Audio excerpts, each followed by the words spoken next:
We got this. Empire situated in Mali to their present kingdom. This practice was also present in the ancient Chinese Shang dynasty. Another coincidence between Kemet and China is that their calendars were somewhat similar. Chinese calendar is described as a lunisolar calendar, just like its older Kemetic counterpart.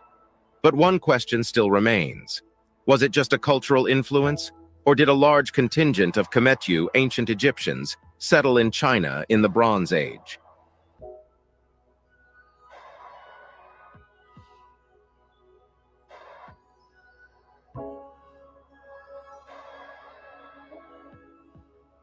To begin, we must understand how ancient China started and the dynasties that created it. There are three founding dynasties in ancient China. The Jia dynasty, 1900 to 1700 BC, Shang Yin dynasty, 1700 to 1050 BC, and the Zhou dynasty. The Zhou dynasty was the first dynasty founded by the Mongoloid people in China. The Xia and Shang dynasties are said to have been founded by a people who came from the West, those who have been called the Na-Ki, which translates to Na, black, Ki, man. Way. Hope y'all got your paper and pens out and that. That's mad. Big up motion for this. Yeah. Nah, look at that Chinese woman sitting on the table, like in the middle. The one, like, yeah, the one next in the middle. She's got like proper African feature wise. It's like mad. It's great. It makes sense. It's a similar group in Japan called the Lotus Warriors. It's a group of females, and they Maki, if you Google, I'm going to send you the link afterwards anyways. If you Google them, they literally look Chinese, but they are black, like Africa. It's just the most fascinating thing. So they obviously went to Japan as well, not just China. So, yeah. They're getting in. The Na-Ki, which translates to Na, black, Ki, man. This would imply the first two oldest dynasties of China, the ones that brought in the foundations of their civilization, including writing and pyramid building, were black African, or at the least ruled by black people from the West. That black civilization, as we have seen from research covered in previous videos, spanned from the Western Sahara to Kemet, Egypt, Asia Minor, and as we shall see today, Far East. That is China. The same Nubian stock that started the Greek, Etruscans, and Sumerian civilization. There is... Say what? Say what? Say what? Started what? Started what? They started what? Greek, Etruscan. Oh, mate. Sumerian civilization. You're done. Finished. Kaput. Today, Far East. That is China. The same Nubian stock that started the Greek, Etruscans, and Sumerian civilization. Etruscans, Romans. There is now a very large body of evidence, skeletal evidence, written account, artistic depictions, and oral history that shows that well into the Bronze Age, a very powerful black civilization ruled from Western Sahara all the way to Levant, the Middle East, Southeast Asia, China, and Japan. Wow. Throughout all these lands, numerous skeletal remains and antecedents depicting clearly Africoid gods are present. Rent.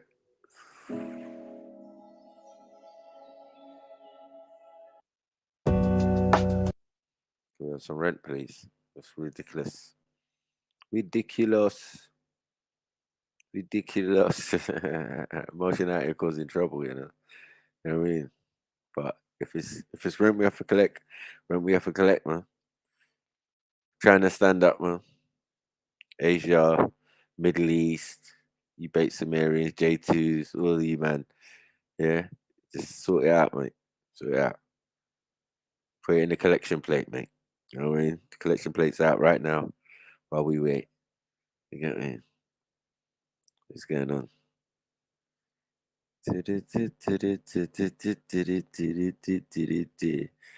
Yes, collection plates at the top of the chat. Right. Come on. Hit that Cash App, that PayPal.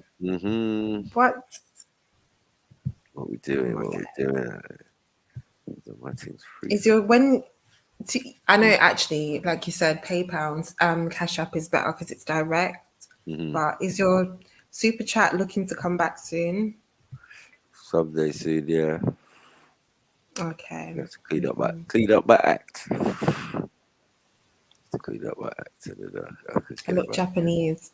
Even Unique, the first time she see me, she's like, "Oh, you look proper Chinese," and like I guess somewhere maybe, yeah, it'd be interesting to.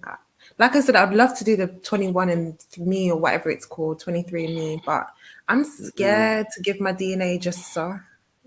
Don't mess with MJ on the train. Innit? I was like, MJ, are you on a train or something? Coming to find Khan or someone. She's on an Irish hit squad, man. Oh my gosh, Issa. Big up Issa. You didn't even say hello to me earlier. Yeah, sorry, Carl. Sometimes I get too consumed in it. Like I like to have that focus when it comes to knowledge. I'm a bit. It's I love like that. Okay. Yeah. I hear you. Yeah, don't worry. Sometimes I get too zoned in and I lose track of stuff. No, it's good. It's information. You have to get locked in, you know? All right, let's go.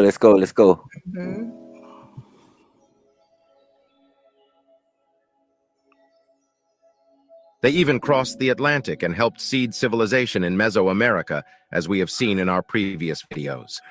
If ever there was a case for an Atlantean civilization that was spreading technology and know-how to the whole world, that would be that civilization of black people which lasted from 12,000 BC when Africoid black people discovered agriculture in the Levant and spread it around the known world.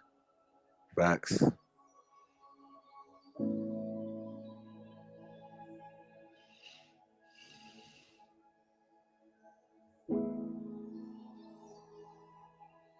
Ancient Egypt was but a division of this ancient civilization, as their own text attest.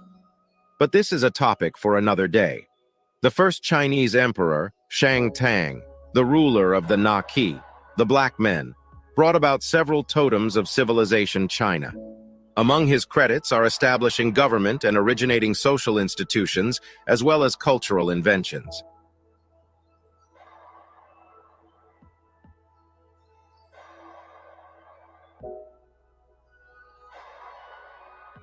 Emperor Tang is believed to have ruled from in 1600 and started the Shang dynasty by overthrowing the last king of the Xia dynasty.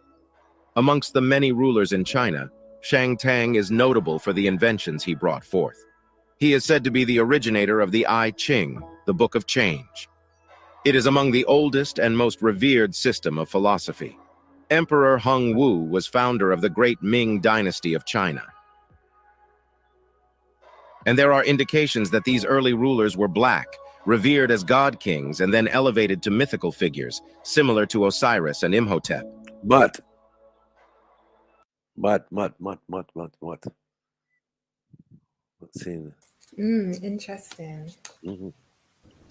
I want a copy of that I Ching. I used to have one. Yeah. Get another one. It's really Ching. It's got some really good information in it.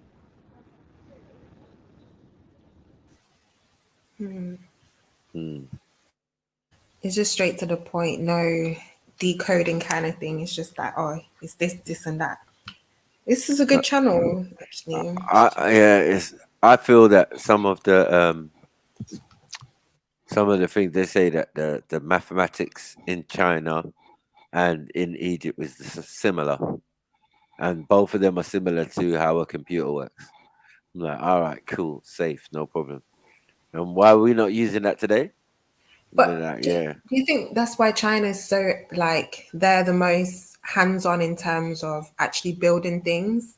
If that makes sense. Like, they put things together because when it comes to like phones or manufacturing and things like that, I think China has always had upper hand in terms of not just numbers, but the way that they actually manufacture their things. So maybe it's that history as well. It's kind of like in modern days, it's come out as, they're the ones to. Well, put it this way.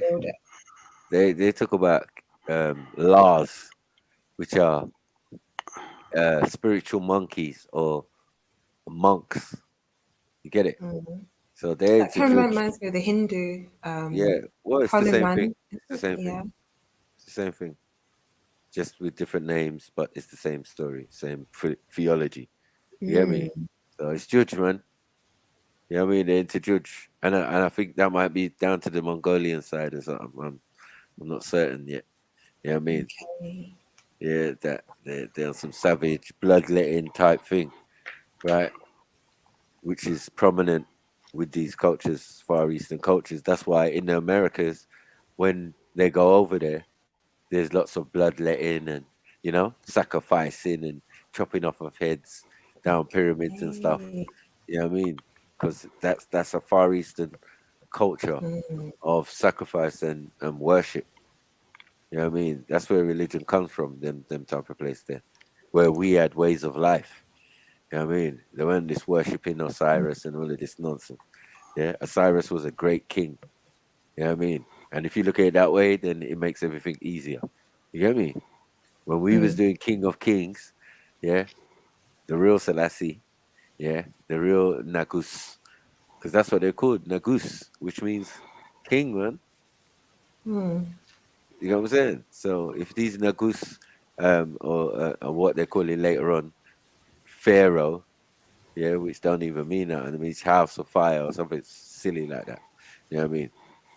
So Okay. yeah, which is a Greek word again. I think pharaon. You know what I mean? From the word pharaon, which is Greek. But yeah. So this Chinese stuff, yeah, I've been saying this for a while still, but this one is more intense. I like this one. You know what I mean? It's a nice breakdown. If you're going to subscribe and look at some of his other videos as well. Yeah, channel looks decent. I think I'm not sure if it's a black man, because they sometimes use the text to speech people, and you'd be surprised how realistic they sound these days. But so I think maybe because the I way think they it's a speak, brother still. yeah, it's definitely a brother. Come on, We because have to do bougie stuff, man. We're the best at bougie. You know what I mean? We're the best at bougie and presentation, voice, and all of that. Yeah. Just look down the line of the series of statues and yeah, we can do that, man. You know how we do. You know what I mean? And when I say, huh? Is that a black guy? Well, it don't really matter. Let's just play the thing, innit? Yeah, we don't care who made it. You know what I mean? Yeah. I got Tony Brown. We got Uncle T in the building. I know. I was gonna say blood clot, man. I can chat to the man in a Madness, while still. They got Uncle Tony Brown, you get me? They got big Realist up, uncle in the building, you get me? Jeez. Very mercy. Yeah. Big up Mr. Alio. You get me? That's motion says, that's right, sniper, that's right. That's right. No. I need to rewind because He brought. I wouldn't even. Yeah, let's go back. See that stuff. Emperor Tang is believed to have ruled from in 1600 and started the Shang dynasty by overthrowing the last king of the Xia dynasty. Amongst the many rulers in China, Shang Tang is notable for the inventions he brought forth. He is said to be the originator of the I Ching, the Book of Change.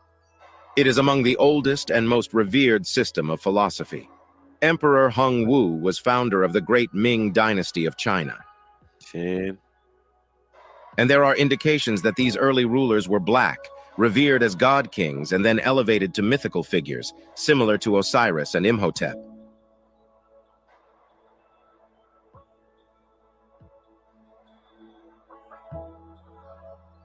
Jeez. Martial arts and that. Go boxing, yeah. Boxing at your fears. Boxing at your fears. Get me?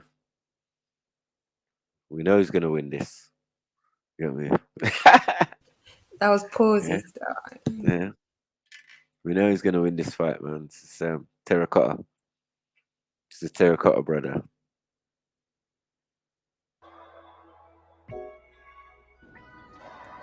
Is he ready?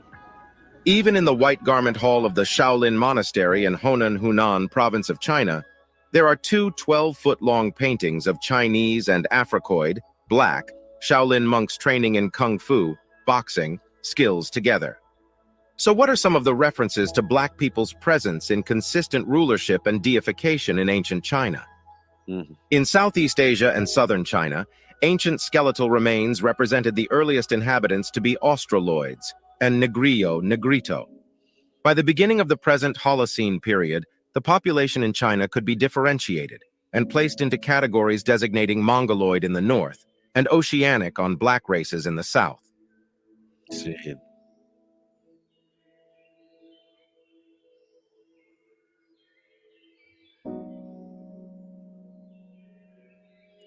Incense. Judge. She's doing judge, man. Don't trust her. Don't trust her, man. She's a judge master. Mm-mm. Instant. Interesting. Interesting. Oh, yeah. It's looking spicy. Food's almost ready. Just gonna make a little gravy and that. Eh? Wait, Oh, what you no. making? I made food already. Well, I made done the hard part. Put it that way.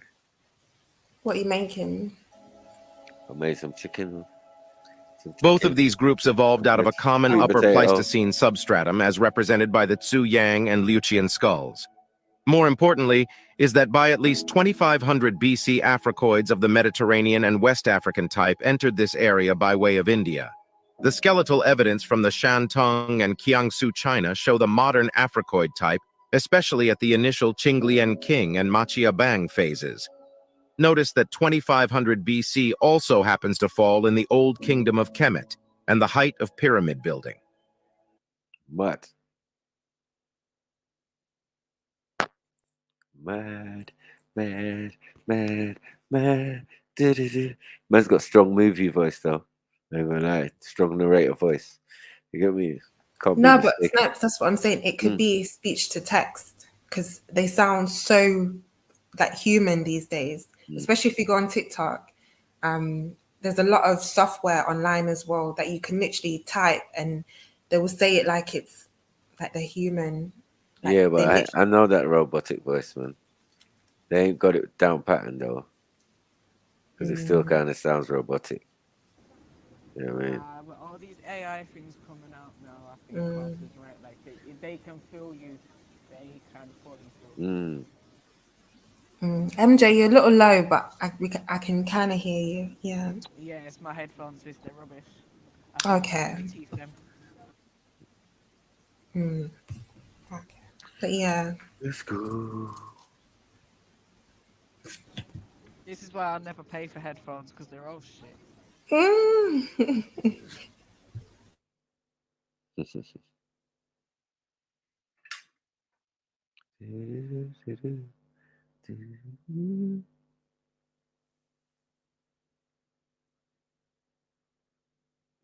Wait.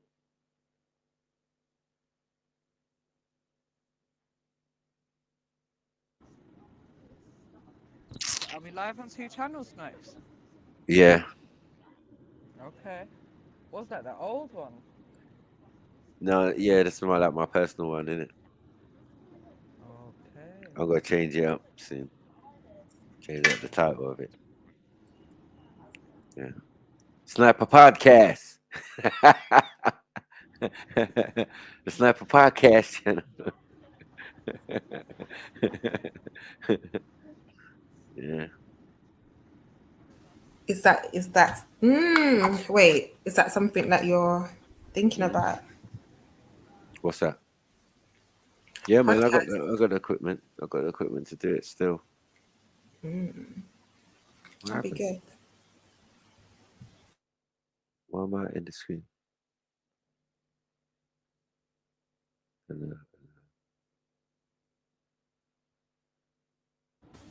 Big up Unique as well. Big up Unique in the building, you get me? Man like Ether. Girl like MJ, you get me? Yeah. Say man like MJ. Yeah. Girl like MJ. Yeah. Sometimes you get a mix of the words. Oh mate. Yeah. It's an accident. It's an accident, MJ. Yeah. You're gonna read it. Don't worry, MJ. I won't get saying 33 again. Mm-mm. That's alright. He cleans it up. Yeah. It's said 33, you know. So where's the video go? What happened? 33. I was just about to ask you that. What happened? Oh yeah. Is Axum still here as well? Yep. Okay. She's Okay. eating sandwich cake at the moment. Stuff in her Lol, face. I'm here. I'm here. Yeah. I'm Okay. just listening to the video. I cannot I'm just She's listening. got itis of the lasagna.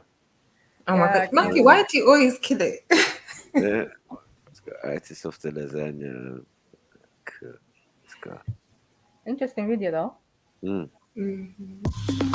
Oh, come on. What are you doing? We don't want to see this. Chocolate for girls. What's that lolly? What? Con business. Don't know what the hell's going on.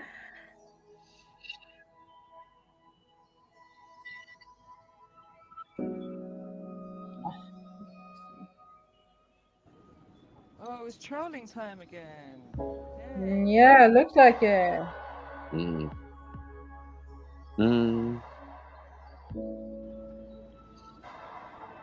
Mods, remember, don't even bother timing them out, just straight up blockage. Wealthy Mon Khmer, who ruled.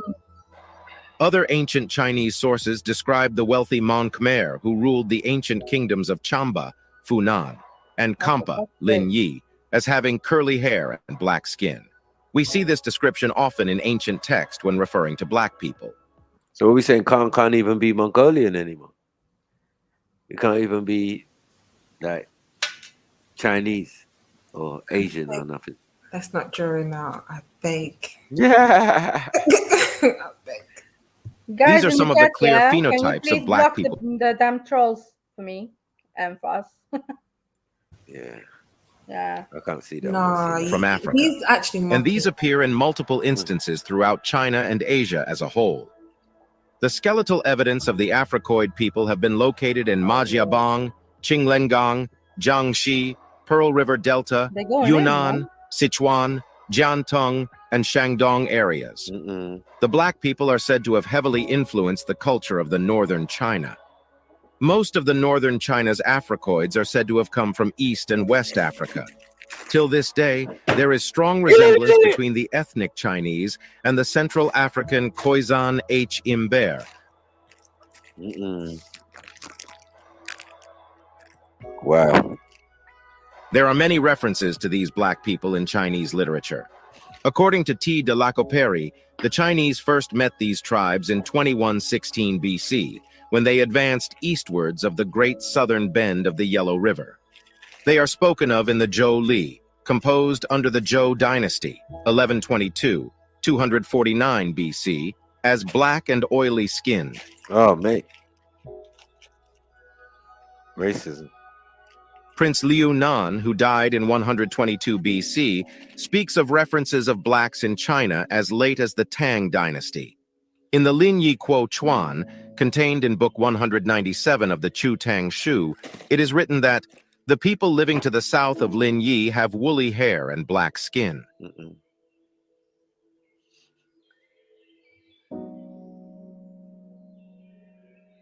In addition to the above, Chinese folklore mentions an empress of China named Li, 373-397 AD, who was the consort of the emperor Xiao Wu I, was a black. In addition to fighting the Yi, the Zhou also conquered the Negritos of southern China.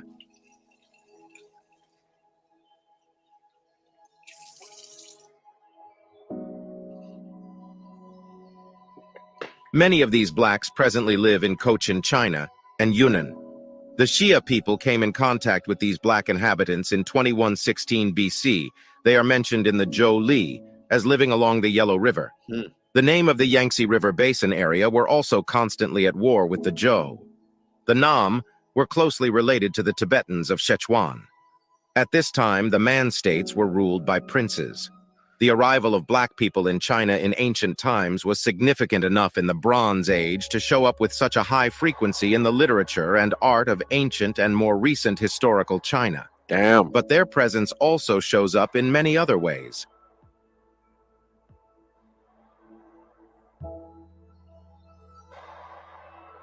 Horses and chariot again, Khan. Oh man, allow it, man. When Professor Jin Lee set out to prove that Chinese people descended from a different lineage of the Homo gene pool, his study led him to in fact confirm that all, without exception, all Chinese people are descended from black people. And I quote, "We did not see even one single individual that could be considered as a descendant of Homo erectus in China. Rather, everybody was a descendant from our ancestors in Africa." Mud. End quote. This is multiple L's. I told man this from time, man. They don't listen. I like you smarter than the average. In time, the ethnic Chinese, just like the Mesoamericans, went on to create an equally impressive civilization that grew large and strong from their Kemetic seeding. The contribution of the Africans, however, in the early days of China, is now understood to have been decisive.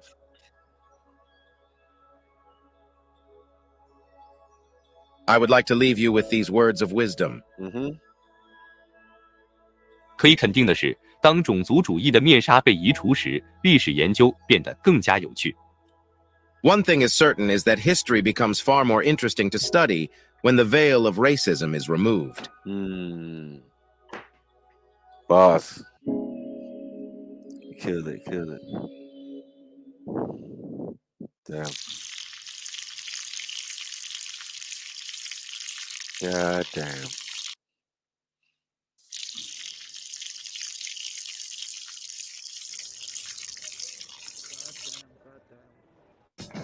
Alevia, effective hay fever relief that's non-drowsy in most people. I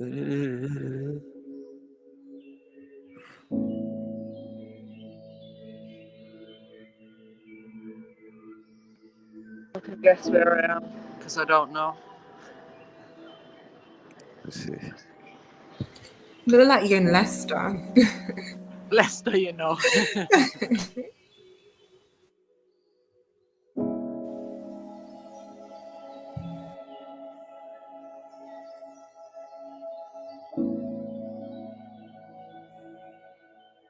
If you liked this content, drop us a comment. Above all, share it with everyone you think can benefit from it. We hear a lot about the negative voices, but it warms our hearts to hear your positive comments.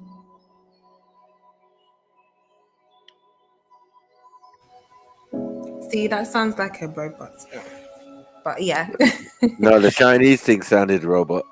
But this video was really good. Big up Motion for it, because yeah. Is the video frozen though? I think so. Oh no.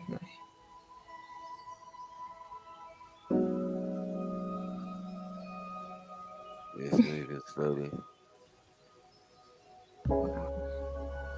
You know I can see you, right? You still haven't clicked the like button and left a comment. I like Come it, on, I like it, we don't have all day. We read all your comments. See?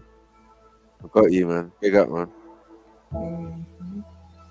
Without history. We're going to your homepage still. Yeah, that's a brother for sure. Jeez. Way big up East Africa. Oh wow. We was kings all over the world. See? International sandwich cake things, get me? Nice injera and rice thing. Injera and sweat rice, get me? Mad. No. Nobody talked about the sweat Wow, rice. Mind injera yourself, Isa. Mind yourself. Wow. Injera and sweat rice, you know. Do you want me to start on you? You Welsh people. No, madness, get me? We got bare stuff though still. There. You got what? I'm pretty sure they're the original inventors of haggis. No, man. Lie, bro. Haggis just sounds Yeah. Why would you even name the food haggis? Like, Nah, that man. thing in your throat. Like, Yeah, ew. but just think about the Welsh language. It all sounds like that. Oh, It's like yeah. haggis. Yeah. Haggis. Yeah, it's not like they're gonna spit. Like, They're mocking it. oh. I think NJ's mocking it still. The only place where they shag the sheep and eat them. Oh, Wow, you see, God. Nah, mad. Yeah, Pew, but pew. MJ was Oh, starting that fuckery. Yeah, Yeah. but I'm fortunate I can switch in it. I can switch to the English instead of the Welsh. Issa, can you speak Welsh, right? Nah, I can't speak Welsh, man. Why are you lying? I I can't. know I that was can't. too quick. You know what I mean? It was too quick on it. Like, Nah, Can I you can't. ask me to ask it? Yeah. Nah, I can't though. Still, How can you say you can't? You Welsh white man, so you can. I'm not. What? Yeah, you must Nah. know a little. What do you mean? No, something. I said you're What a do you mean? Welsh I'm white not. man. I'm not even like full Welsh. I'm like English with some Welsh lineage. Yeah. Okay. From Langford North. Yeah. Or are you from Pueli? Purdy from Cardiff. Pueli. Agagaveni. Wow. Say Are you from Pueli with a Welsh Agagaveni? accent. I got from Valley, Yeah. from Swansea.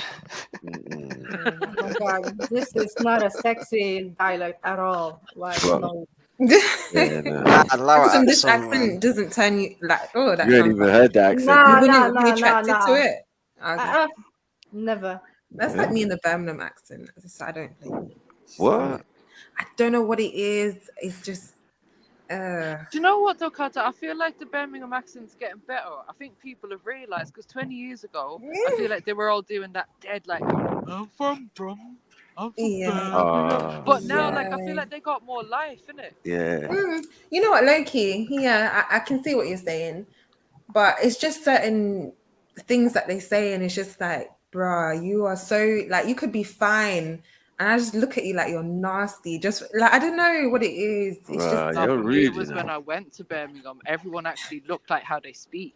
Like they look the first they speak the best. I was like, no, Oh, get me out of wow. here, get me back to London. Yeah, Do you know what? Coventry's the worst because they pretend to be Birmingham and they're like scatty or I'm sorry. You said they pretend to be Birmingham. That is mad. Nah, Coventry's like the middle class Brummies, man. They're not like they're not like the Sorry, city I love all my Brummies. Brummies still. Still, yeah, get me. Big up the John BB squad. Yeah. Oh, No, okay. it's John Abbott. Can you get his name correct? Lol. John Abbott. It's better than Kales, yeah. Uncle Baba, like it's better from family in the chat. Oh yeah, actually, yeah. Do you know what, Mary? You made a good point because even though Kel has the accent, he doesn't sound annoying. See? Right. Yeah, but that's why he said it's millennium up. Because when I used to go down there back in the day, it was like how MJ said it. You know what I mean? Maybe it's more the white people down there that. Nah, it weren't back in the It day. weren't. Trust me, Nah, it's it the man. weren't. Yeah. You're right. You was right. 100. You know what I mean? It was just all the way around. They just seemed like Shrek to me. You know what I mean? No. You know what I mean? This just seemed a little bit bigger. You know what I mean? I don't know if it was the healthy potatoes or something that was up there, but there was like anyone you was meeting. I met my friends' cousins. I had cousins. There's so many people who got family up there. We used to play paper cut scissors to see whose cousins we was gonna go visit when we was in Birmingham.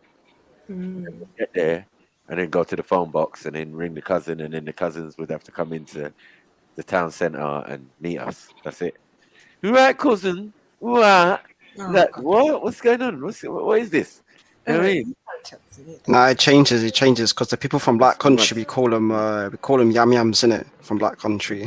Oh, fuck's sake. Yeah, because the Brummies they go, you're right, and they go the people from Black Country from like Zulus and stuff from like Wolvo ends they go Amia, like proper weird. Is that English even? No. Probably Scandinavian. Probably there's a hint of Scandinavian in there, man. Yeah, probably is. You know what I mean? Probably like Saxon, Amia Norman. Schnella. Yeah. Snella. How do you know about Snella?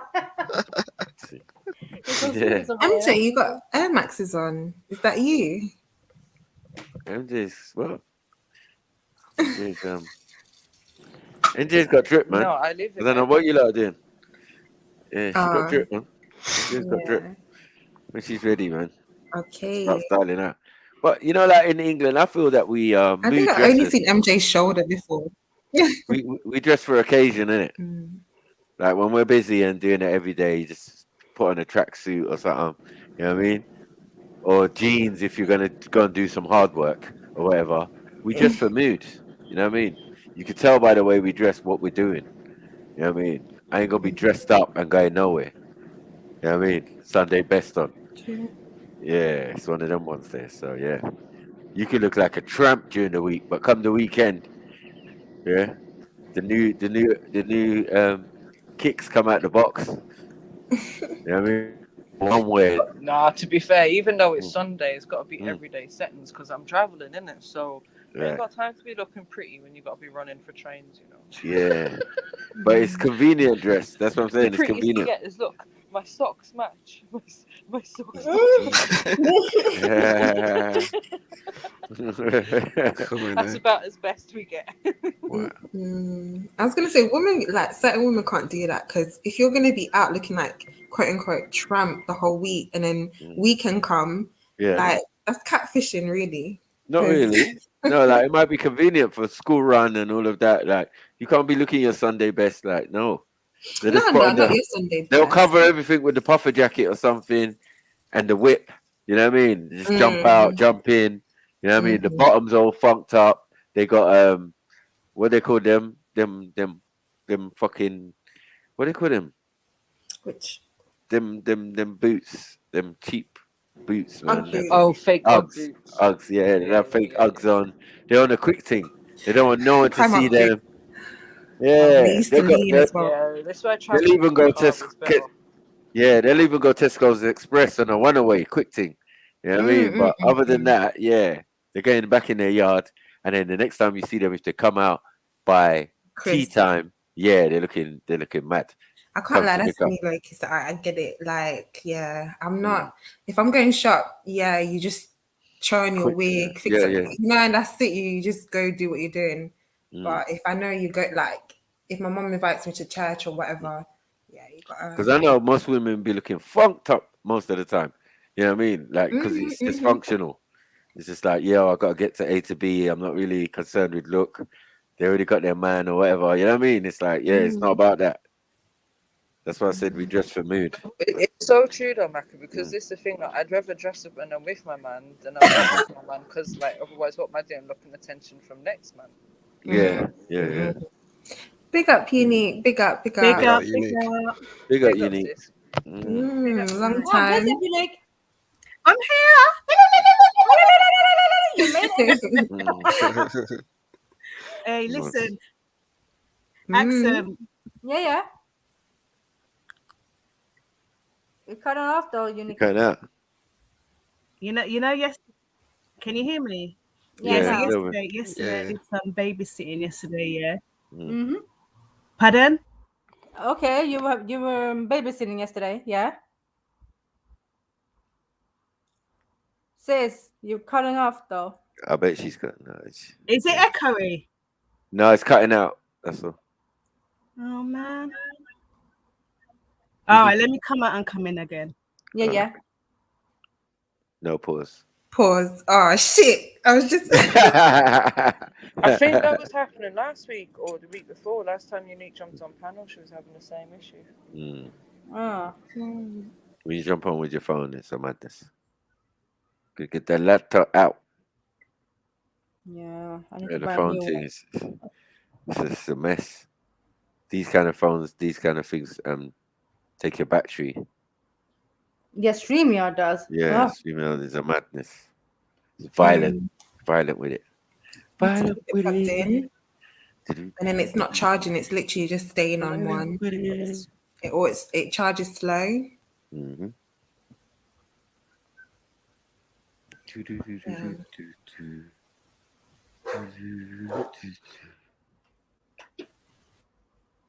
Huh? Do women go out in the PJs over there with slip? What? Who said that? Jump baby. Yeah, they do. Yeah, I can't lie. Yeah, Back in the day, man. Yeah, man. Why? Uggs and PJs or onesie. onesie was the worst because everyone thought it was cute as well, and it's just like. You need to be presentable when you're going out still. Like, That's mad. You even got the audacity to say hello to man.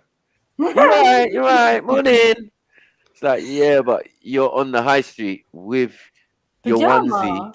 Oh no, pajamas, not high You street. want That's, some and pajamas, that's, you yeah, got your little dressing that's gown looking on, like, attention. neck. right, But I and understand the the point. UGG boots. It's like, rah, what is going on, man? Fake Uggs as well. No shame. Nah, Some that's girls shame. got no shame, man. What is Uggs? Let me look it up. Oh, It's mate. I swear yeah, it's from look your it up. ends. I And swear it's from But your accent you ends. don't put know about leaning Uggs. Uggs. But you know what I say? Oh It's hell no! handy I if you will just never run wear into the these shop or ones. something Nah. in like pajamas, yeah. Don't like Uggs, so man. You love them. They're No, really no, no, made no, no, no, no, for no, no. like in your I would home. never buy. But I've They're seen supposed to girls be like over here. luxury slippers for your house, but people wore them as like fashion, and it just got too far. Like I remember seeing people with they would literally still have stains from when it rained the next day on the UGG boots. You could see the water line, and they'll still be wearing this, and it's just like, oh gosh, they're clearly not made for that. But yeah, How is that now? Much better, Yeah, sis. yeah, that's Oh, good. you know what I did? I keep forgetting to click off the other link. Okay. Well, Yeah. Sorry, my bad. well, So I was well, saying, Axum, yeah. Last yeah. night I did some babysitting, yeah. So I was babysitting this boy from the Horn, innit? So I come in now and he runs up to me, he looks at my trainers, he's like, "Rah, miss, you got Jordans on, yeah?" And then like he tapped his chest and he was like, "My G, my G." Aww. Yeah, what the hell? And I was like, I swear these children think we're old and ancient and we don't know style. It's the madness, you know. You're babysitting mini stop Zilly, you know. Madness. Yeah, mini stop Zilla. Mini stop. Famous I was like, oh, mini stops. It's mini stops out here, man. It's like, have you got a banana for me? Yeah, but I can't. You my know, G, people actually like that fashion a lot more than like when I was growing up. I always used to think I had to wear like skirts and look like I was going to an office. And even one time, this guy was like, "Why don't you just wear trainers and like a trackie one time? It'd be nice. Like you don't always have to wear skirt." Because I used to think, oh, you know, you have to really look like a woman or whatever. Yeah. And it's like now I see people. You can really look actually decent and more comfortable with like a good pair of trainers, a nice, you know, hem cut trousers and a good jumper, and you actually look decent, you know, if you style it up well and mix it up. But yeah, you can't do that in London. You get sacked. No, in You the get office they fired. do have like What? they do have like Casual day. relaxed days. Yeah, like on a Yeah. Friday, I Nah, see that is people mad. come in with like jeans, but it has to be black though, and What? trainers. Wow. What in the what in the It's what the they used to do that in school, right? yeah, In some schools with Mufti uniform. day. Yeah. Non-uniform Yeah. day and that. You know what I mean? non-uniform. Oh, Yeah. are you mad? Us like used to be texting and calling like, what are you wearing? Get one day to style out. Other than that, it's your trainers, and you have to roll up your uniform like it's a special outfit and that. You know what I mean? Turn up the corners of that long skirt. The smart clothing is only expected in a corporate office now. Unless you're in a corporate office, you don't have to dress smart because with charities and stuff like that, they don't expect you to dress like that. Yeah. Well, I think I used to work for solicitors, if so you're I working used from to home have as to well. like look a certain way, and it kind of stuck with me. But now, yeah, I get what you're saying, Mary. Like, I think it's that's what I'm saying. only In the certain solicitors or places. something, yeah, you'd probably be expected to because there's Yeah, standards to for how look you at what. dress Yeah. going into court. It's like, what are But those? it's only You can't be wearing what are only a those? couple of years ago that female barristers were allowed to wear trousers. Before a couple of years ago, they weren't even allowed to wear trousers in a courtroom. Wow. So yeah, there's still like expected standards for people in a corporate or a legal environment, but like nowadays there's so many offices for charities and that kind of thing that they don't have those same kind of expectations. Yeah, and apparently it's even better. There was a study done with people with dementia, and they were saying that actually having their staff in normal clothing was better for their communication and their mental health than being in like that sort of systematic, oh, this is a nurse and or this is a carer type of uniform, and even the layout of their homes, it's sort of old school. So they're trying to bring it into more modern times where people do just wear their normal clothes, you know, and still. Yeah. That's interesting. After killing off all the old people during the pandemic, it's mad. I knew Aki was good. You know, they wanna bring in new rules. Yeah, it's interesting. Mad. Do you know what, Carter? When you was talking, you just made me think of like when I went from one role to the next year. So one role we could like wear our stretch jeans, we could wear jogging bottoms. It was proper relaxed and it was nice, and you just felt like you was on par with the parents and the families. Then when I went into the next role now, I'm more of an office environment. So boy, I have to like ton it up. I have to all go and buy shopping and buy the shirts, the blouses, the dresses. You know how it goes.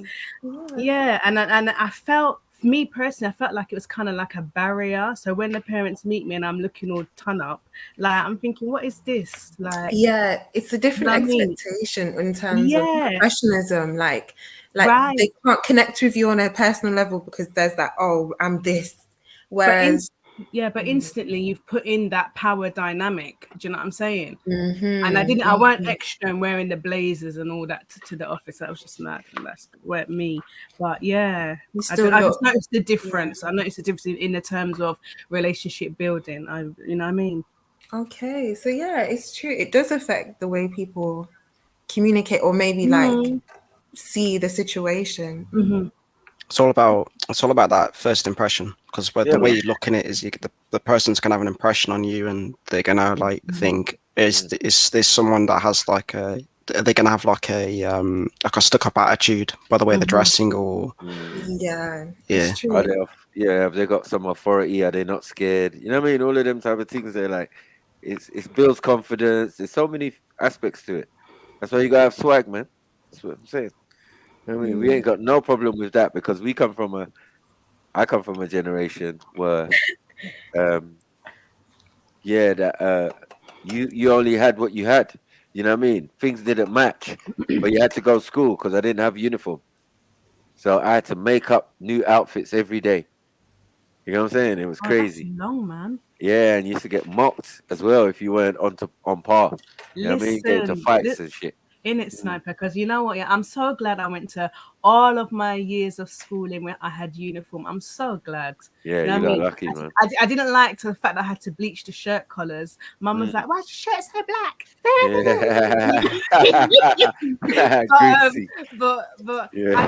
I'm just happy because that just takes away all of this like competitiveness, watching garms. Oh, you're not wearing name brands. You know what I mean? This is long because certain people got anxiety when it came to Mufti Day, where you could wear your own clothes. Anxiety, you know. Stress. Yes, because you're going to be judged, innit? They're going to chat to you. Yeah. Do you see what she wore? Did it do about she's wearing her mum's cardigan? You girls are horrible to each other anyway. Yeah, that's I mean, it's like, look at her. She wore that last week. Mad. You get me? It's an L, man. Yeah. You know the pressures. Even as a man, I'm telling you. I went to my new school when I was like 13. Yeah, in the third year. I got there and I wore a suit because I didn't know what to wear on the first day. And everyone was there in normal clothes and things. They were mocking me. I had Jerry Curl. I had a silver suit on. You get me? Yeah, they were mocking me. I had like 3-4 offers for fights. You know what I mean? People was offering to fight me. No reason. Just no reason. They just wanted to mash me up. You know what I mean? Because of the way I dress. Poor thing. Oh my God, Akita. Is it who? Sorry. Let me go on mute one second. Yeah, don't stop talking, man. What's up, man? Hello, 111. Yeah, me, I'm always dressed to kill 'em, man. You know what I'm saying? To kill who? Sorry? To kill the 1%, man. That's how I'm dressed. Always. 1% of what? How the people that control the world, innit? Oh. The billionaires and I'm dressed to kill them. With fashion? With fashion, no, exactly. That's the style of your dress, yeah? That's the style of my dress. Now, when they see me, they say, "Yeah, he's dressed to kill someone. You have really lost the plot, isn't it? Big up Blue Bird. Now me, I'm always got a shirt on and some jeans on, yeah, but I always got a tall turban that's as tall as the sky. You know what I'm saying? With hella metal and clanging every time I'm walking. It's clang. You know what I'm saying? So yeah, I want people to see from far away. Raw, he looks like everyone else. Like he's got a shirt on, he's got some jeans on. He looks like everyone else, but there's something different about him. There's something unique about him. Yeah. What's the name? What area? Yeah. What area of London do you live in? I was just about to ask. I was going to ask him. Do you mean what planet is this guy on about area? No. I gotta know. H, whatever his name is. H, can I ask you a question? Yeah, I live up north near Luton and that. Did you ever go to a gym in South London? Nah. I thought I did see somebody that looks like you. Maybe just a relative then, if it's not you. Yeah, probably a brother. They don't all look alike, unique, you know. Boy, stop it, Carter. Stop it. What is this? Nah, Borderline racism, yeah? Mad thing. You know, you're my sisters, you know what I'm saying? It's mine now. Alright. Nah. It's not that. It's not that. Yeah. Sis. Madness still is that we do in the gyms in South London, yeah, unique, yeah. Looking at to see what man looks like another man, yeah. Right, I can tolerate you in the chat. I don't even come on the panel with that. Please. It's easy, you know. Easter's bad. On the panel, on the chat, either way. I just love the banter in it sometimes. You Yeah. gotta brighten up the day, innit? Yeah, definitely. Man. Humor is always needed. Yeah. Oh gosh. So what? You came to tell us that you? What did you came to? But you know, I didn't even hear what you said. I wasn't even listening. Yeah, no. I know. I kind of zoned out. Yeah. No, I just come to say, man, like I'm like everyone else. You know what I'm saying? I'm like you. You know, I got 2 arms like you. I got 2 words. I've got a nose like you. I'm just like you. Yeah, and I dress like you as well. I dress like you. I wear a shirt. I wear jeans. Yeah. But I was saying there's something unique about me. You just like girl. You wear dress, you wear jeans, you wear bras. That's mad, you know. What's unique about you? You wear G-string. So wrong and that. Man. That's palsy, man. Yeah, but but it's something unique about me. I stand out in the crowd. Yeah, I got definitely. That's how it is. You know what I'm saying? I look like I got a tall turban though. That's as tall as the sky, and I got hella metal. And every time I'm walking, I'm clanging. Yeah, nah, this guy's honestly, you're no, actually joking, right? No, I'm not. I'm not in it for real. And whenever someone looks at me, they say, "Yeah, he's dressed like he's gonna go kill someone." Somebody said moist militant. Oh yeah, but anyway, you may look a certain way, but we know that you can't mash hands, H. Trust me, man. I practice Sanadhan Shastra Vidya, which translates to the eternal science of weapons. Yeah, so that includes 1 versus 1, 1 versus 1 combat, 1 versus many, and battle formations.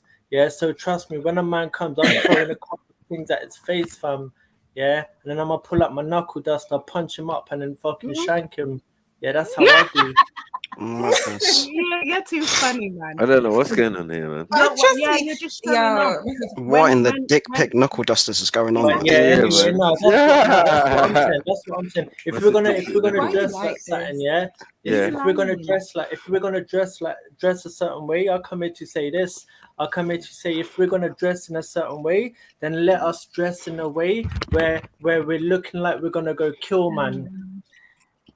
doesn't But even make H, sense. yeah, H, man. weren't you the same brother that You're when the tapped. scenario was put to you about protecting your mother, what you're gonna do? You said you did. I didn't hear you talk about fighting or putting up knuckle duster or using kapan. So what are you talking about? I don't remember that.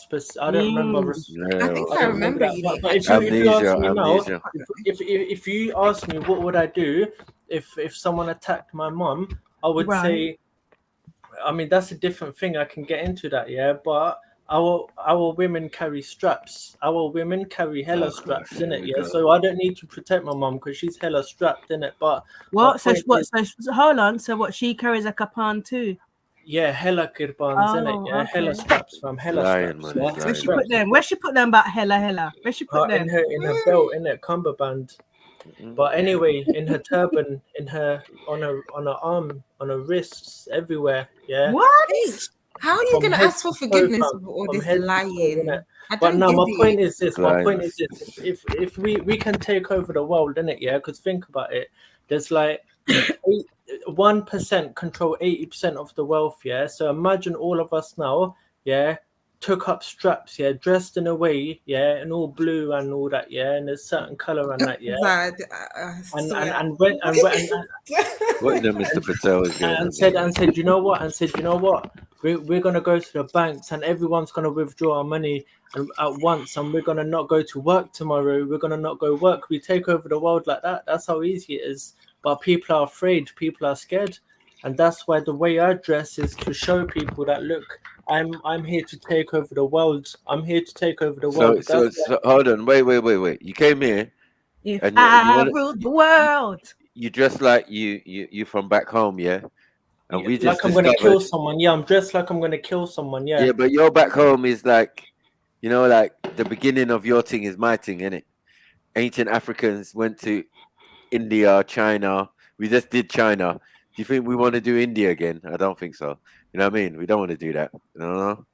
So you're really dressing like us and that. You know what I mean? How we dress.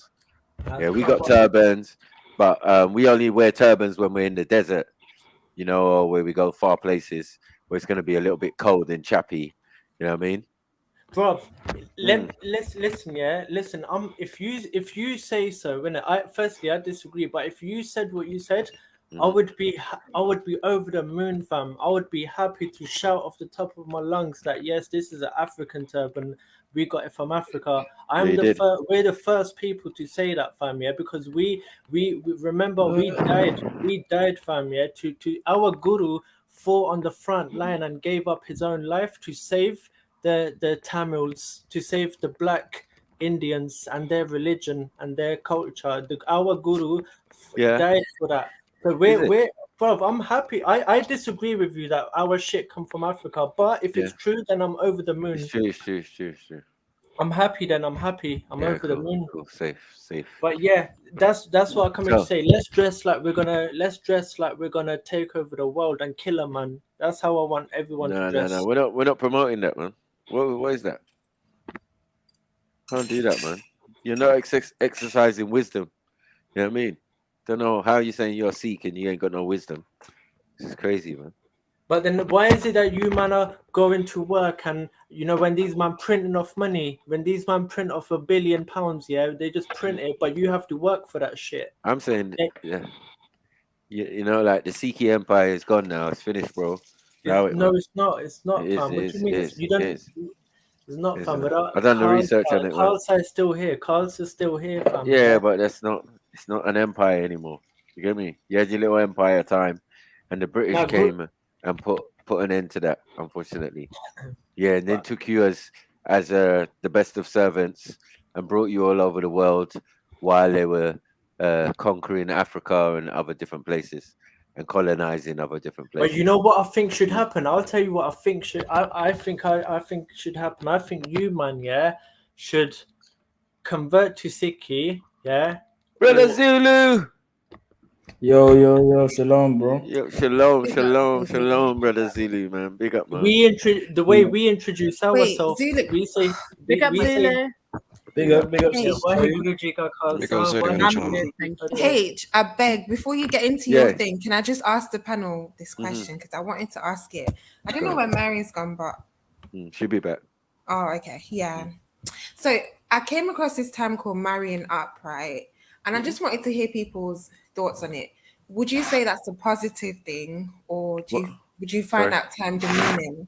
What is Right, marrying up? can we have a definition of what marrying up means? Yes, please. So it's kind of subjective, because for some people in certain cultures, marrying up might be like money, or for some it might be literally just a better lifestyle of, in terms of abuse maybe and What do you stuff like mean? that, or if Marry? they're in a So cult.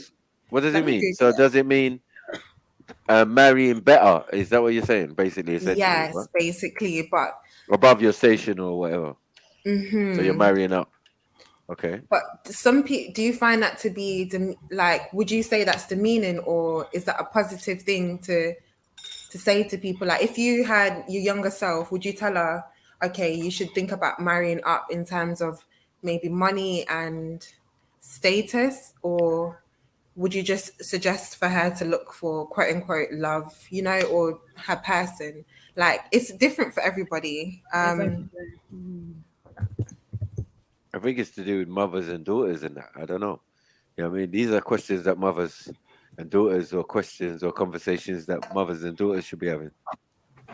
But I don't think they it's do. just exclusive to mothers and daughters. Okay. If you're talking about marriage, it could be partners as well. Well, I mean, your first protocol is going to be your mum. You know what I mean? She's the one going to plant that idea in your head about marriage and your idea But of why marriage doesn't and it all of apply that. to men and their moms? Why is it just daughters? Because Yeah, but mums don't do that. they'll give them their own set of advices. Sorry, men don't do that. Mums don't do that for sons. They don't set them up and say, yeah, you're going to be you're going to get married one day, and you should have this vision of being a groom, sorry, or whatever. And no. To marry We're not someone doing of a any of higher that. social class than oneself. Yeah, that's it. Okay. Who's that, Quite Rick? simple. Yo, We got Rick. you Big saying up, big Rick. bro? Bless Big up, up honey. to that. Bless up. You saying big bro? Good. Who else said that? Come on. Unique. Hey, Yeah. Rick. Hey girl, how you doing? I'm good, thank you. Right, man, switch up his voice quickly. Steady on, Rick. Yeah. Steady on, lad. Steady on. Go easy, son. Go easy. Hold your horses. No trouble. Is that another guy that I don't understand? What accent is that? No, this is Issa, man. He ain't jumped on the panel before. Yeah. He's always in the chat though. He's always around. You know what I mean? So yeah, this is his first time. You know what I mean? Obviously, he knows the family well. Yeah. A lot of people in the chat know the family well, man. Come on, man. He's just one step away from actually seeing us in real life or meeting up in real life. You know what I mean? One of these events soon, we're definitely all link up, man. Inshallah. Inshallah ta'ala, man. Hear me. Trust me, man. So yeah. Is Zulu still there? Yeah, brother Zeus. Zulu, so what's your response to Carter's question? I'm not gonna lie, I did want to hear Zulu's thoughts. Yeah. I thought so. You started with the marriage thing with Zulu, yeah? All right, cool. Yeah, you got this, broski, yeah? You got this. You're talking about like a dowry. Could you maybe explain what it is? Like, you talk about like a dowry. Okay, so the definition that I've got from marrying up. dictionary.com is hold on, one moment. These cookies are everywhere. Okay. Why when you click on something, it goes to a whole nother thing. It's so annoying. Hold on.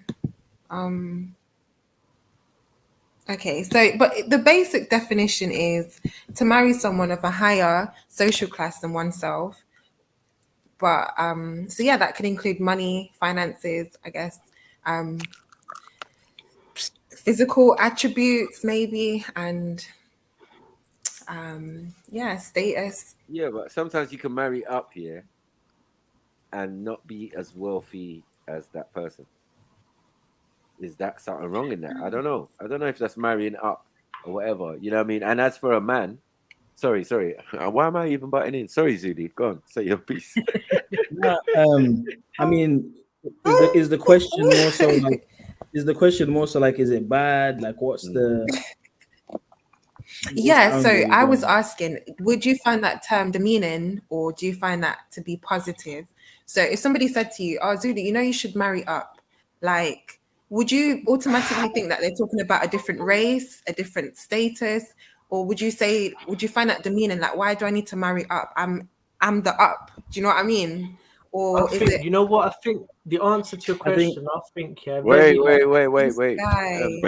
Let Zulu answer. Yeah. H. Let Zulu answer, man, please. I think it more so applies to women because it's the women that's going to marry up to get the man who has, you know, the business, or he's a millionaire, or he's a king or a prince or whatever. Wait, a guy I hear you, but what about race? Because I know there's some let me not say that, sorry. There's some women out here that train their men to go for high class women, which happen so and so in their minds happen to be white women. So sorry. Listen, go back and use the word that you was going to use in the beginning. You use it. No, use it, please. So coon, basically. That's okay. Because there's some women and there's some people that came, you know, they have a certain attachment to the British values, the British culture, almost to the point where they kind of want or train their sons to go with quote unquote high class women, which tend to, in their minds, be white women. So that's what I was saying to Zulu. Like, I hear what you're saying. That definitely applies to women. It's mainly a women thing to actually quote unquote marry up. But on the other hand, there is that kind of conversation that black men or men of color tend to marry white women, and is that classified as quote unquote marrying up? Or some people may view that as marrying up. In regards to like the woman's financial status, it's almost irrelevant when it comes to marriage. On a purely natural level, it's whether or not she's, you know, fertile, whether or not she's attractive. Most guys, millionaires, will go with women that earn less than 20K a year.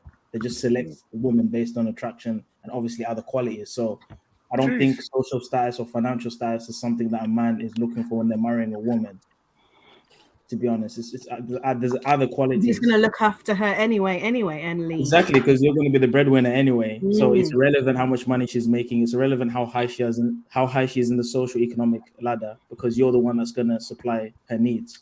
Whereas a woman would be looking for a man who is high in the socio-economic ladder, because obviously if he's going to be supplying the needs, the higher he is, the more she gets.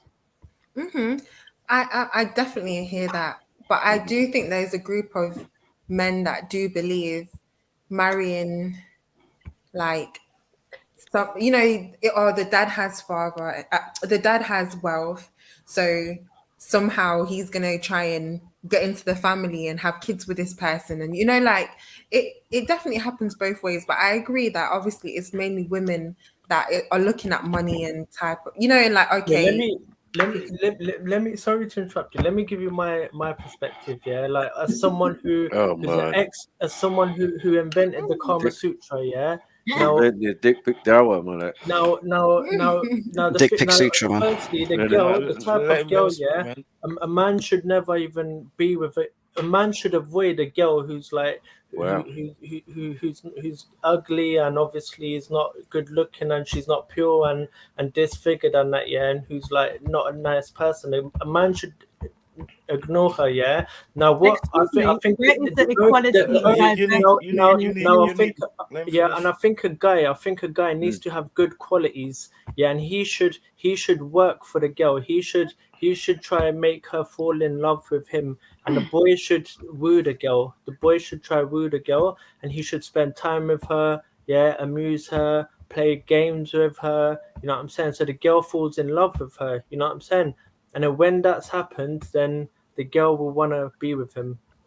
Brother, to be honest, I know, but I'm saying, would you encourage people to marry up? Like, would you say that's something that women should do? Like, if you was to speak to yourself or whatever, you'd be like, okay, yeah, you should marry up. You should look for somebody that is well. You know about that? Like, that term is kind of new to me. This marry up, whatever.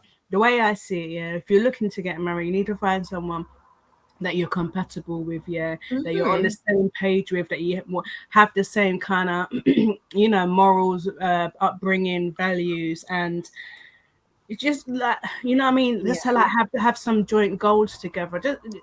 Just someone who's more compatible. That's the way I see it. You know what I mean? And tables can change at any time. You know what I mean? You might be the one that's up and he's down, and something happen, and the roles reverse. You know what I mean? So yeah, that's why I was asking. Once you said like someone would tell married in a white girl is married in, you married up here. Yeah. What gave you the idea? I've never heard that before. So I actually got this question from a video that I saved on my Facebook, and I basically just kind of took it out of the context. So somebody asked the question to a group of people on their podcast, and it was basically the same sentiment. I think it's called Tonight's Conversation. I'm sure you've seen their clips on YouTube and Facebook and stuff. And she was just asking, like, would you encourage yourself to marry up in terms of social class? And like Unique said, for me personally, it's just finding somebody that you connect with. But some people, but some arranged marriages, maybe, those things are taken into factor in terms of like finances and wealth, and lineage is more considered than just like some other cultures where it's not really, they don't really think about that. It's more of a, oh, I like you, I love you type of thing. So it was just finding how it applies to each individual, if you want to say, like not. Okay, so cool. So I hear what you're saying. Yeah. So listen. This might make sense to you. Might not make sense to you. Yeah. When a man is looking for a wife, yeah, he's looking for someone that's gonna bring him peace, right? So basically, what you need to understand is, and this is to do with Western world, a lot of black female in the Western world, right, intend to always go, and I speak to my sisters about this all the time. I tell them to stop saying this to their husband. I'm a strong black woman. No one wants to hear that, innit? Because you saying you're strong is just another version of you just being prepared to argue all the time. So basically, so let me finish. So basically, some Western man's, even myself, I would love to marry the black girl, and don't get it twisted, yeah. I would love to marry the black girl, but you see, if anyone is gonna bring argument and aggravation to my life, I'm not gonna do it. Because call us Western man's pussies, innit? We just want peace. We don't want to walk in the house and a woman shouting and arguing over something that makes no sense to us. So it's of course. Exactly. So that's it's not standard. So that it's not married in up, yeah. It's not. So basically, you're a beautiful black girl. If that's your pictures from what I'm seeing, yeah. But reading through what you're like on the inside is important, because your shell is nothing. You're gonna lose that shell, innit? That beauty you have, don't get upset with me. It's gonna develop over a period of time. It's gonna go in. Over a period of time, it's gonna go in. But it's what you got on the inside in. So if you're mean and bitter on the inside, yeah, no man's gonna want to be with that from the jump. I use this terms to do with any jobs that we get for the company. We say if a job is trouble at the beginning, it's gonna be trouble in the middle and trouble at the end. And that's the same sort of situation I apply to girls. Rick, sorry to cut you, but that's what I was agreeing with. That's basically what Unique said. It's better you find somebody that you can roll with, and it's a comfort, and it's not necessarily about marrying up and trying to, it's not about money specifically, and it's actually about, yes, I want some peace in my life, and I'm not going to give it up just because, for example, I don't know, the family might be a bit funny with black people and rare, just wild examples. But personally, as a man, yeah, of course you're going to go out and look for all of those things. I just think for women especially, there is a moment where some women might think, you know what, I'm just going to go marry this man for money type of thing. And it's a thought that happens. But definitely as a man, if that's what you want to do, like 100%, I don't see no problem with that. And as a woman, we know our beauty doesn't last.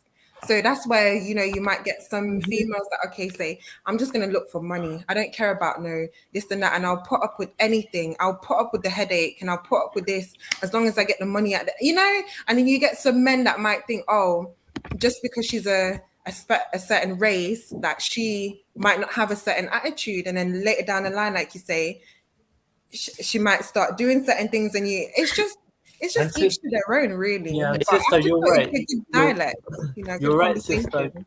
Yeah, you're right about money shouldn't matter, but obviously it goes without saying that there's a point where money matters. Like if you say let's go for a picnic, and your man says I ain't got money for food, I ain't got money for a picnic, then that's not a man you want to be with. You know what I'm saying? So yeah, You're gonna lose respect for him.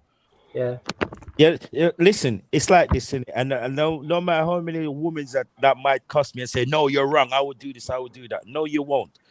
You cannot. So basically, if you live with your husband, right, and you haven't got a job for like say 6 years, yeah, your husband will pay all the bills, he will do everything that he needs to do for the house to make sure you're happy, yeah, and still take some bullshit from you as well. If it's the other way around and your husband never got a job for 6 months, yeah, you are gonna think about leaving him because he can't provide for you no more and he can't pay the bills. You don't want to be around him because you think I'm the one paying all the bills. But that burden is gonna be exactly. that burden is gonna build resentment. Yes. Yeah, but 6 months compared to 6 years. He done this for 6 years and you've only done it for 6 months, but suddenly you're looking down on him.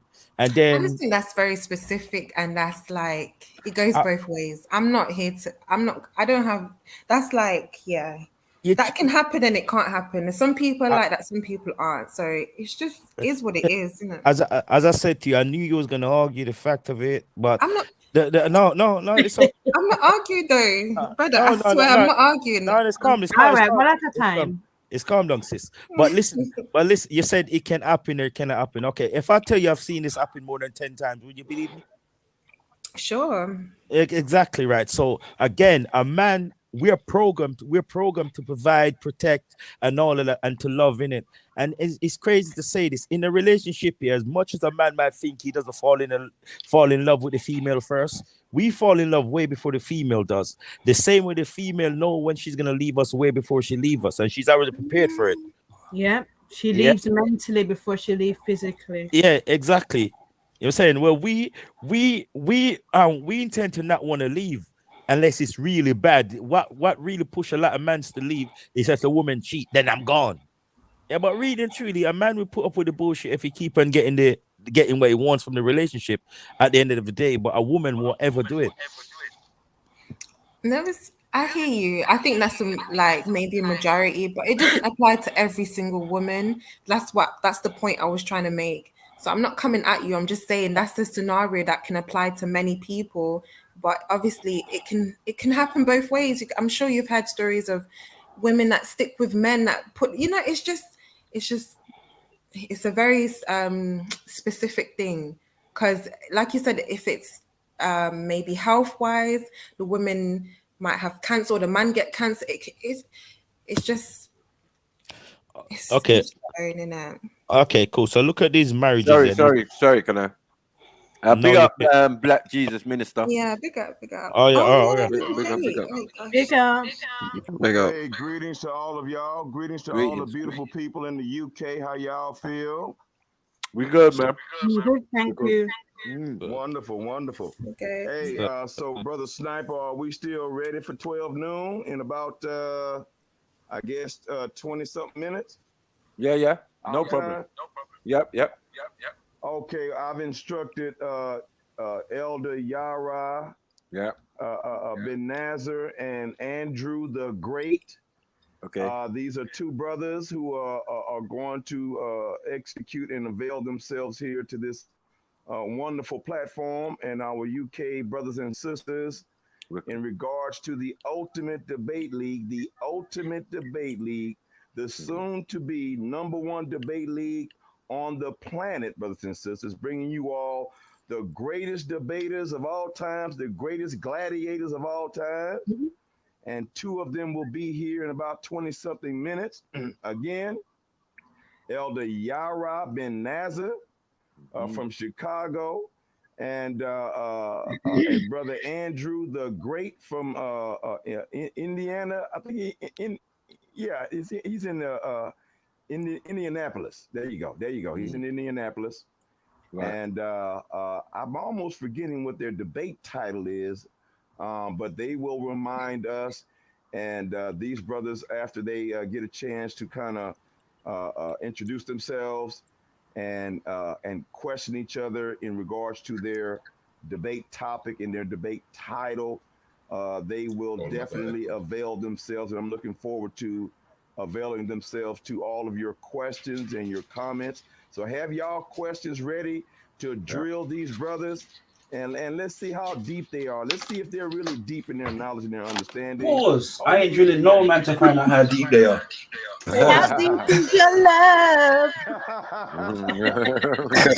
The title just came to my mind. The question on the table in the title is, did the 42 negative confessions of my aunt influence the 10 commandments of the Bible?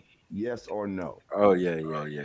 I remember. Is that the question? Yeah. Of the Who's got the echo? Someone needs to mute their YouTube.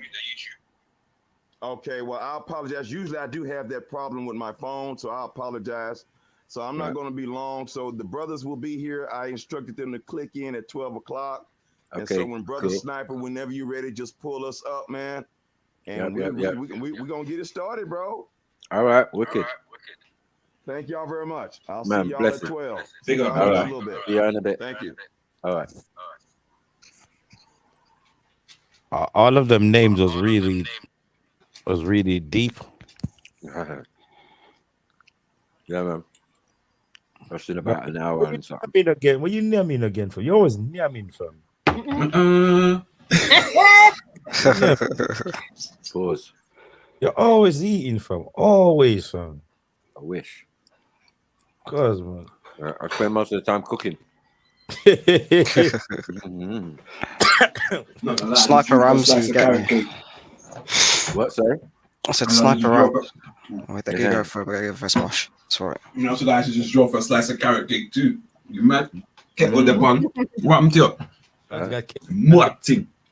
Zulu, you need to return for the debate. Man's got cake Snaps. in his, yeah? Yeah. Highlight my comment, MJ says. Then I says the question. Fire for MJ, bro. Oh shit, no, don't do that one because I put 20 rather than 10. Wait there, let me do it again. 40, yeah. 42. You're doing something. What are you doing?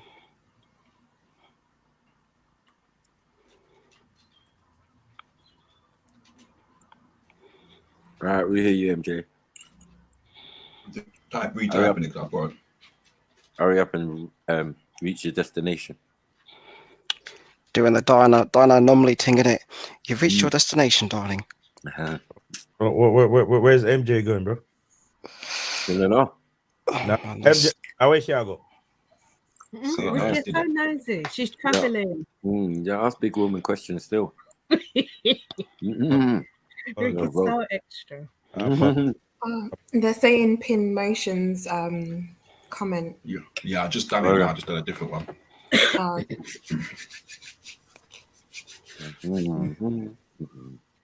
Bro. Oh, is that the debate question? I hate you, lucky, you know, because that video was gonna bring some tears, boy. You know what I mean? But you're singing like it's Grease, like tears on my pillow, pain in my house. Anyway. Next, he's gonna sing Crummy River. You get me? Oh, pre-debate discussion. I don't care, man. Pre-debate, debate, same thing, man. You know they're gonna debate that ish. Yeah. He said at 5, right? Well, 5, 12 o'clock for them. 6 o'clock. Oh, 6. 12 o'clock for Bless them. up again. Next time. Hi. All right, we're back. Yeah, I'm back for a couple seconds though. I have to go back. But your motion. Yo. You need to call your brother, man. We had this discussion before, me and him, on Jet's panel. Which about the confessions and Bible. Yeah, Shifa. Who, me? Why do I need to call him? I don't know no one called Shifa. I don't know. He took him, man. That's Moshe's ex-brethren. Get me? You weren't joking, Moshe. You're properly owned him. Motion don't know no Mermaidian. You get me? No Mermaidian, yes. Okay. No. I've never seen Aquaman. I'm sorry. Okay, I No, but see. it's true. Okay. He should be present though as well. Yeah, He's because probably yeah. he's probably doing stuff, man. I know he was in London yesterday, so he's probably busy with his family and that still. But Okay. you know, Schiffer, man, he might be listening, driving back or something like that, and then tune in. You know what Schiffer's like, man. Yeah. Leave Schiffer where he is. He got too much energy from. It's not, brother. You No, know how but much I energy. think it will be You know how interesting much because energy he him have. believes in this stuff, right? Yeah. So it'll be good for him to be in the audience at least. Bruv, I told you already. Yeah. I don't know if I said this to you, Moshe. You see, me and these yardy jokes, I just leave them behind, fam. Because there's nothing here. There's not one word that man can use that cannot be interpreted. Everything that you say can be interpreted for a yard man. Everything. True. But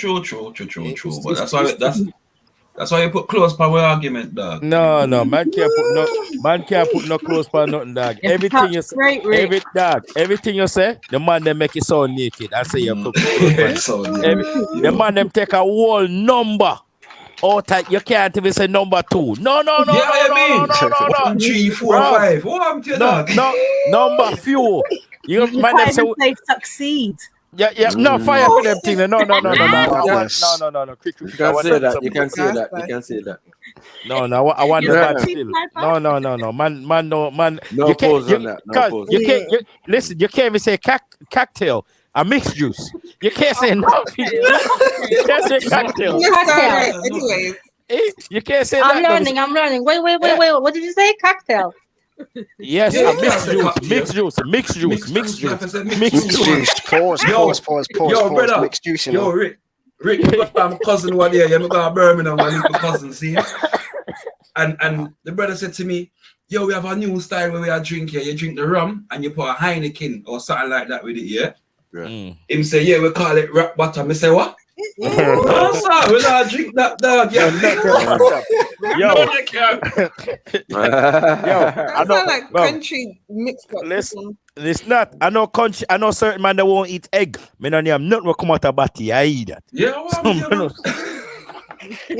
and egg not come out of body, you know. Oh wow. The man them saying that them not me not name that. You take this far. Pure foolishness. So what one, Rick? I mean, no, you tell me, Axel, I go on. Every day you come ask me what I go on. You the fan. Where you do all day? Easy now, easy. Make it. Make it. Yo, that's what she. You can't tell man. You don't know, man. Like apply pressure, you know. Man, don't like taking on easy, now. So you talk about easy. Oh, I got that. I understood that. Unique. You know, so messed up. You understand all the dirty stuff, but none of the rest. It's because of you, lot, though. Have to be on point. So, Unique, how's your day going? All right, Rick. I've been busy from morning. What you do? You make rice and peas? Watch him. Not today, no, but I went to the gym, yeah. I went done some grocery shopping, did cook a little bit of food.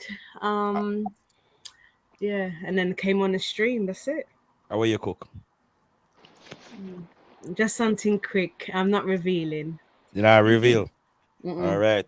Sound like noodles. That's exactly what I was just thinking. That's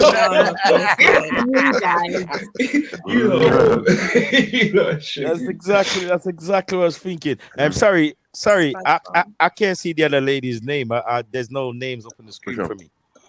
Carter. Is there a name? Yeah, call me Carter. It's okay. A Carter? No man can't call you Carter. I know 3 man named Carter. Fire for that. Wait. You know about the CMR Carter drama with Chrissy? Okay, what we talk about? Me no know. Okay, leave it. It's all right. All right. May I call you Miss here? My name's Rosa. You can call me Rosa. Hey, Rosa. I like Rosa still.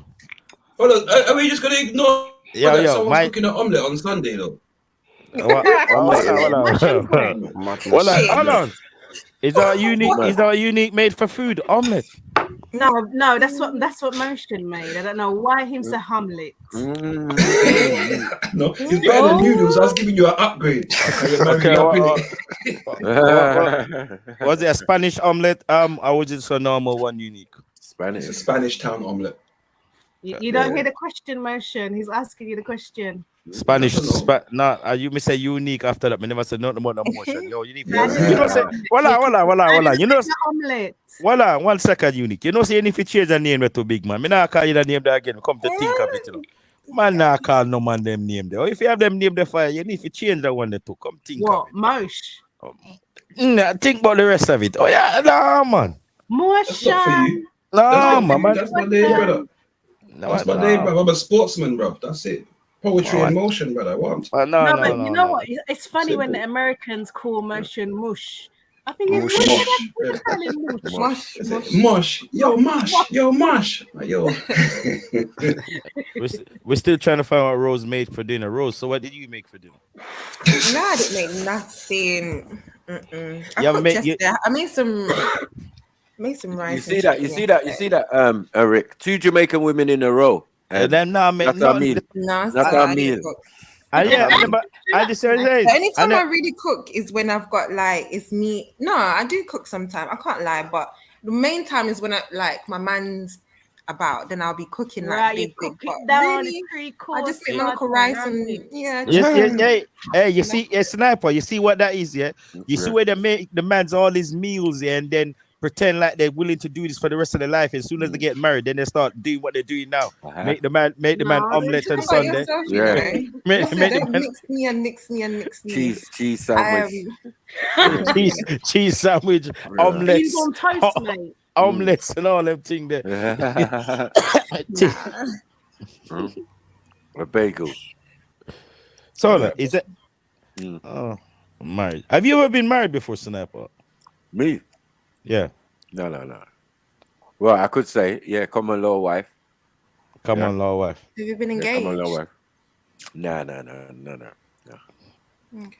Have anyone of your ladies been married before? No. I've been engaged, but not. You've been engaged. So why did that engage? Why did that end? Was that you or him? See how you man just is that because of you or him? What about if it's just the people just didn't happen to work out? Listen, I'm just assuming it's one or the other. Because if it didn't work out, there's still a reason why it didn't work out. And can I ask you a question? If I said it was him, would you judge me and say, "Oh yeah, obviously"? No. I'll take your word from it. I don't know your situation. I've never experienced a Jamaican agony uncle. I've never. Any Jamaicans with me on that? Because agony aunt, yes. Agony uncle, we don't know about that. So they're about. So why did it? Why did it end it though? No, it's all right. See how I open people business too fast, you know? Yeah, I'm nosy. But to be honest, okay, I was really young. I'm gonna put it as I was naive, and he was looking for certain comfortabilities. Because when I was young, I was trying to get into business and study. I was on my things. Okay, let me put it like this here. The man got deported. Lord Jesus. Okay. The man gets you're not getting green card. Put it like that and done. Yeah. So hold on. The man get deported and you have to try and get him back. You just forget about him. No. Hold on. Rick, you know what she did? 1 second. You know what she did? She went, you rest sure. You know what she said? What? I said that morning.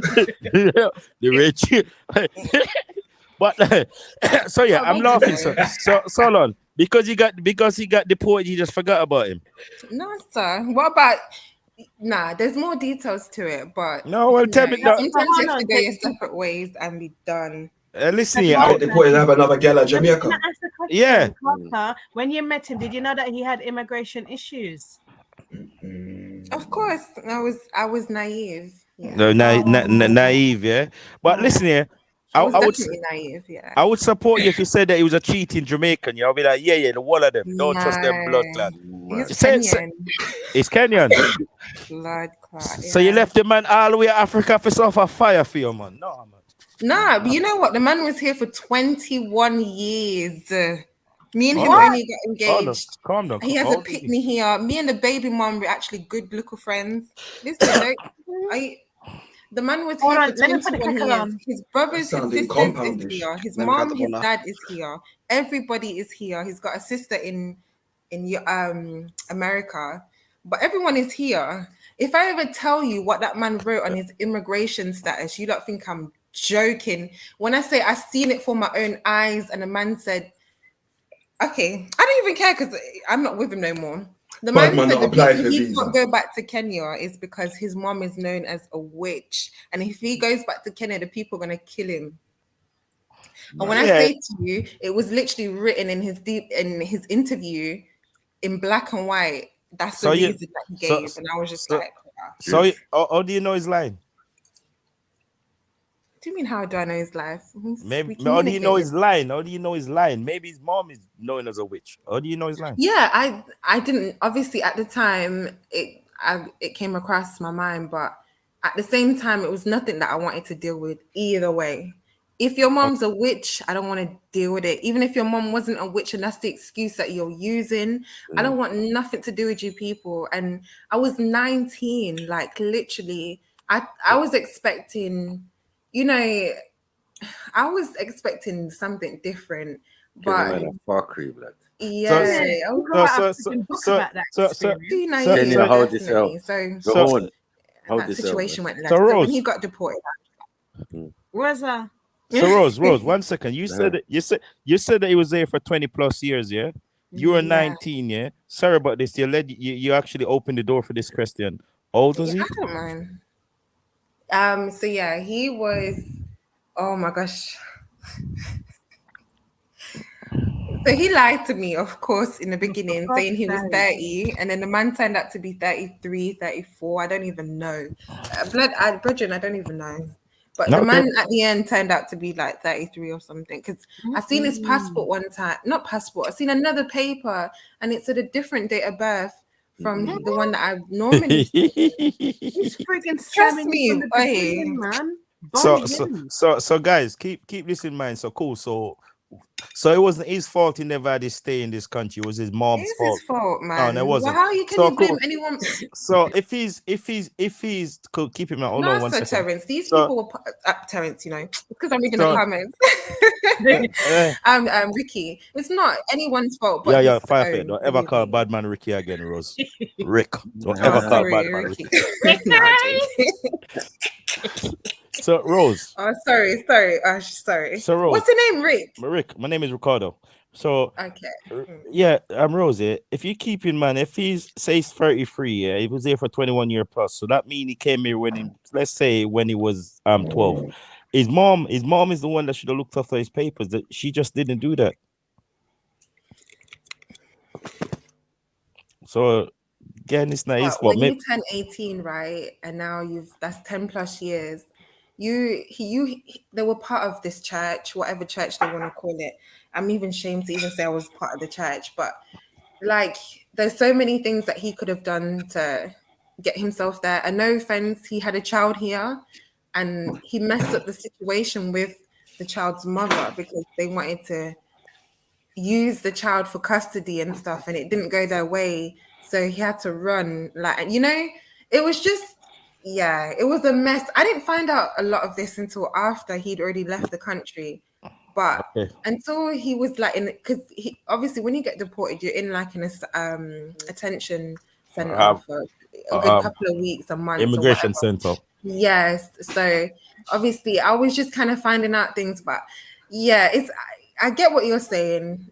It was her responsibility in a sense from that age. I can definitely understand that. But after a point, you have to take, especially if you're having a child on the way, you have to say, okay, let me figure this out and get this sorted now. And yes, money can be a factor, but there is help. Rose. Okay, cool. I'm going to give you 2 examples after I say this to you, right? If you're in this country from you're a kid, right? Basically, he was only like 12 years old. He doesn't know no better. To him, he's all right. He's just been living. Everything is jiggy. You don't look at it no different. I have a friend. You don't know that, Rick. Sorry. I'm saying that's not true. That's what I'm telling you. I hear what you're saying. That might apply to someone you're talking about specifically, but this person individually, that's not how they are. They knew. They know. They knew.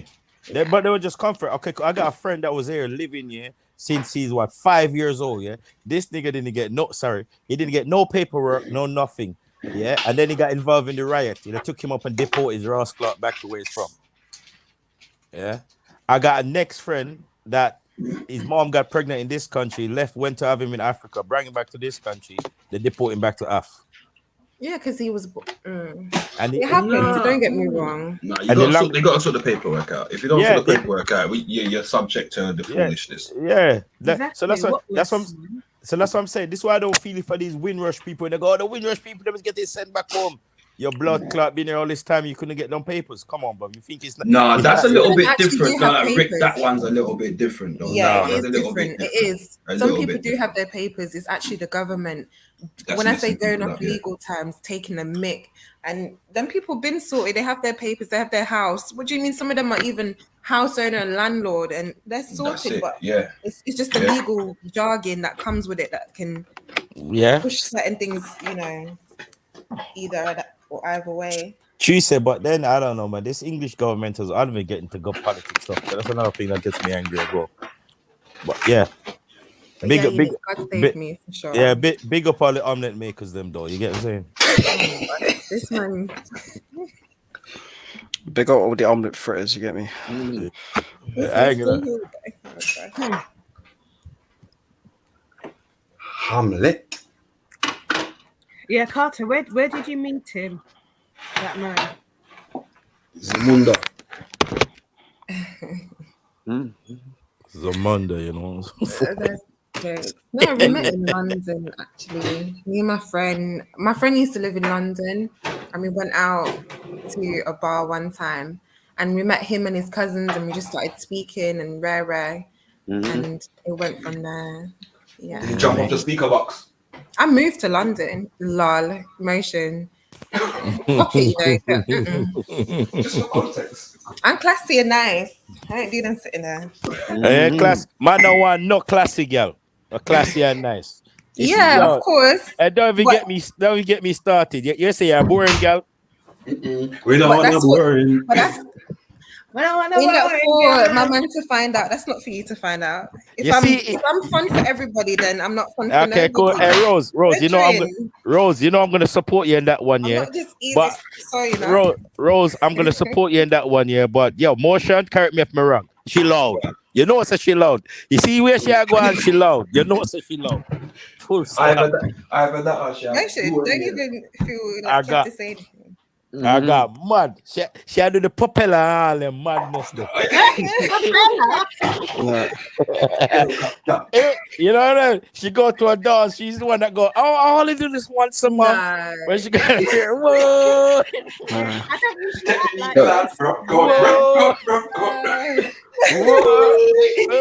You know that one, whoa. Yeah. Especially when they play them tunes, you step out. Move what weird. Step out. I was just about to say, I can't lie. They have to step up. Yeah, Rose. I know. You do the yardy tap. You know the yardy girl them do the tap. You know what's the yardy girl them tap? What's the yardy tap? When they say good boy, you start. Stop. And maybe. Try to do say, yeah, man, can't left you. Whoa! A bang pan wall and everything. Are you listen? When I start playing title. Share your tongue. You know I'm not lying, bro. They start playing them. Okay, you're too bad.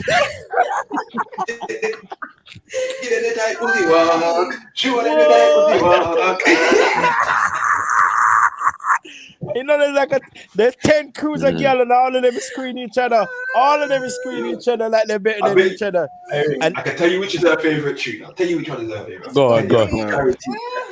I know 5, 10, 15, 20, 25. Oh, Jen, stop.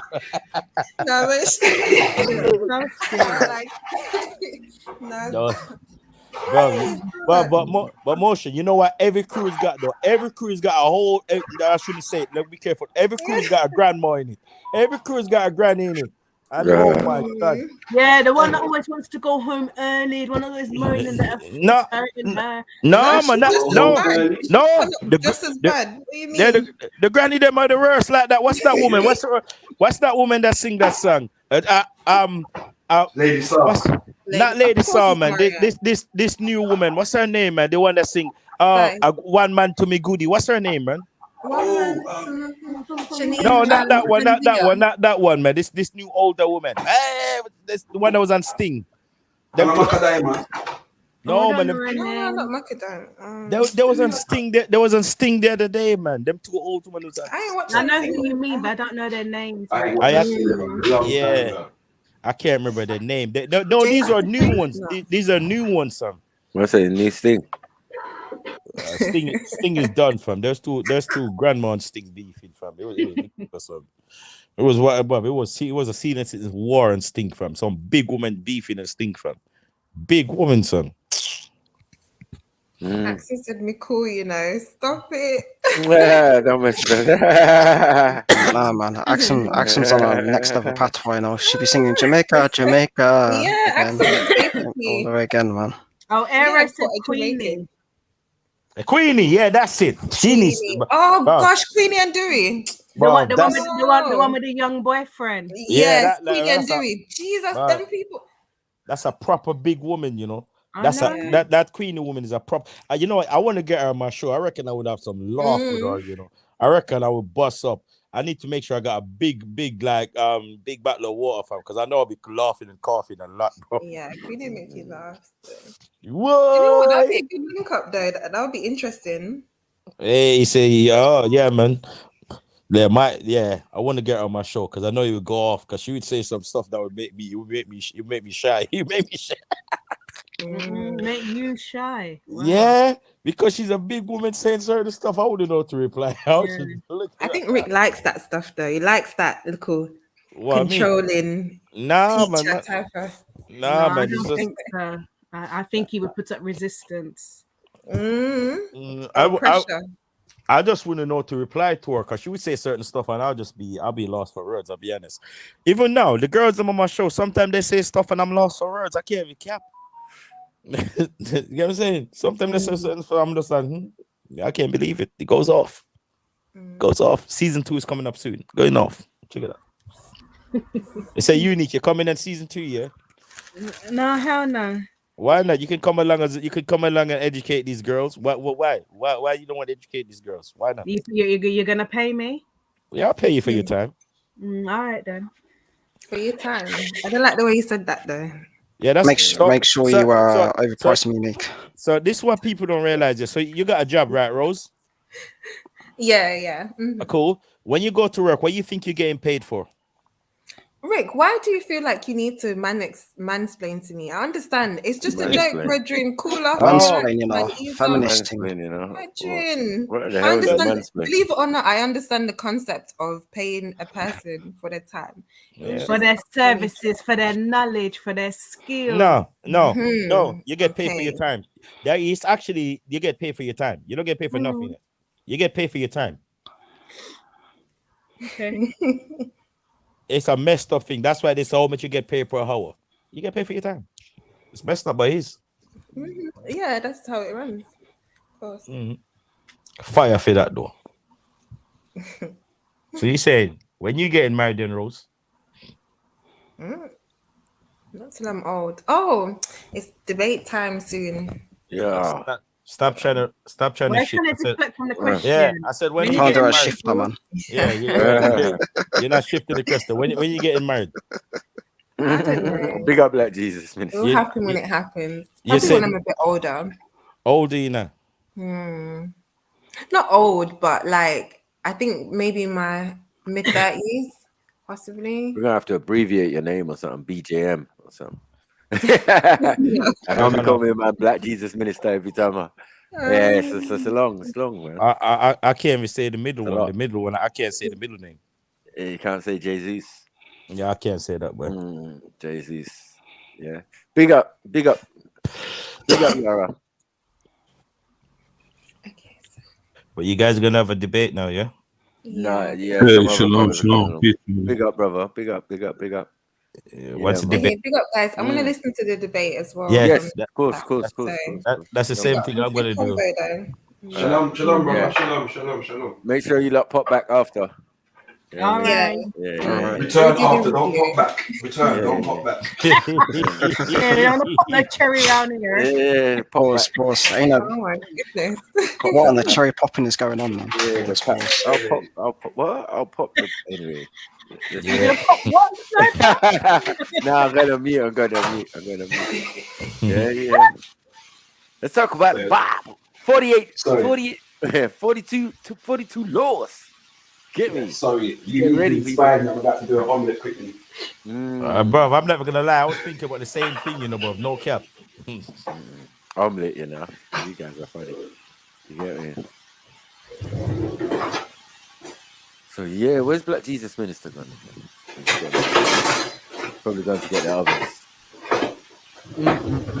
And big up Black Jesus Minister as well, because man. Showing love from across the pond and all that, yeah. Pause. Straight up, man. And and bringing people to the Mandarin's channel and that, and it's a good look, man. Come on, this is what we like. Man. Spread the love, man.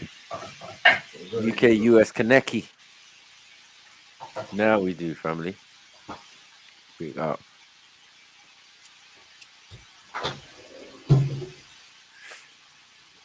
Yeah, maybe let me play a quick tune or something.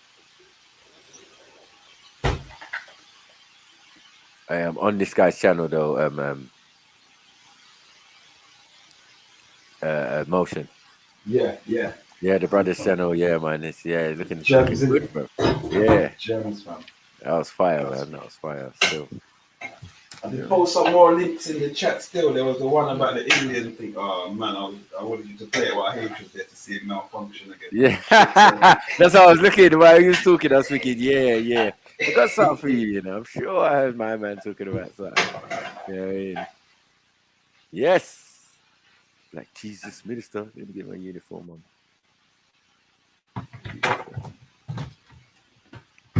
What in the Creflo Dollar is going on here?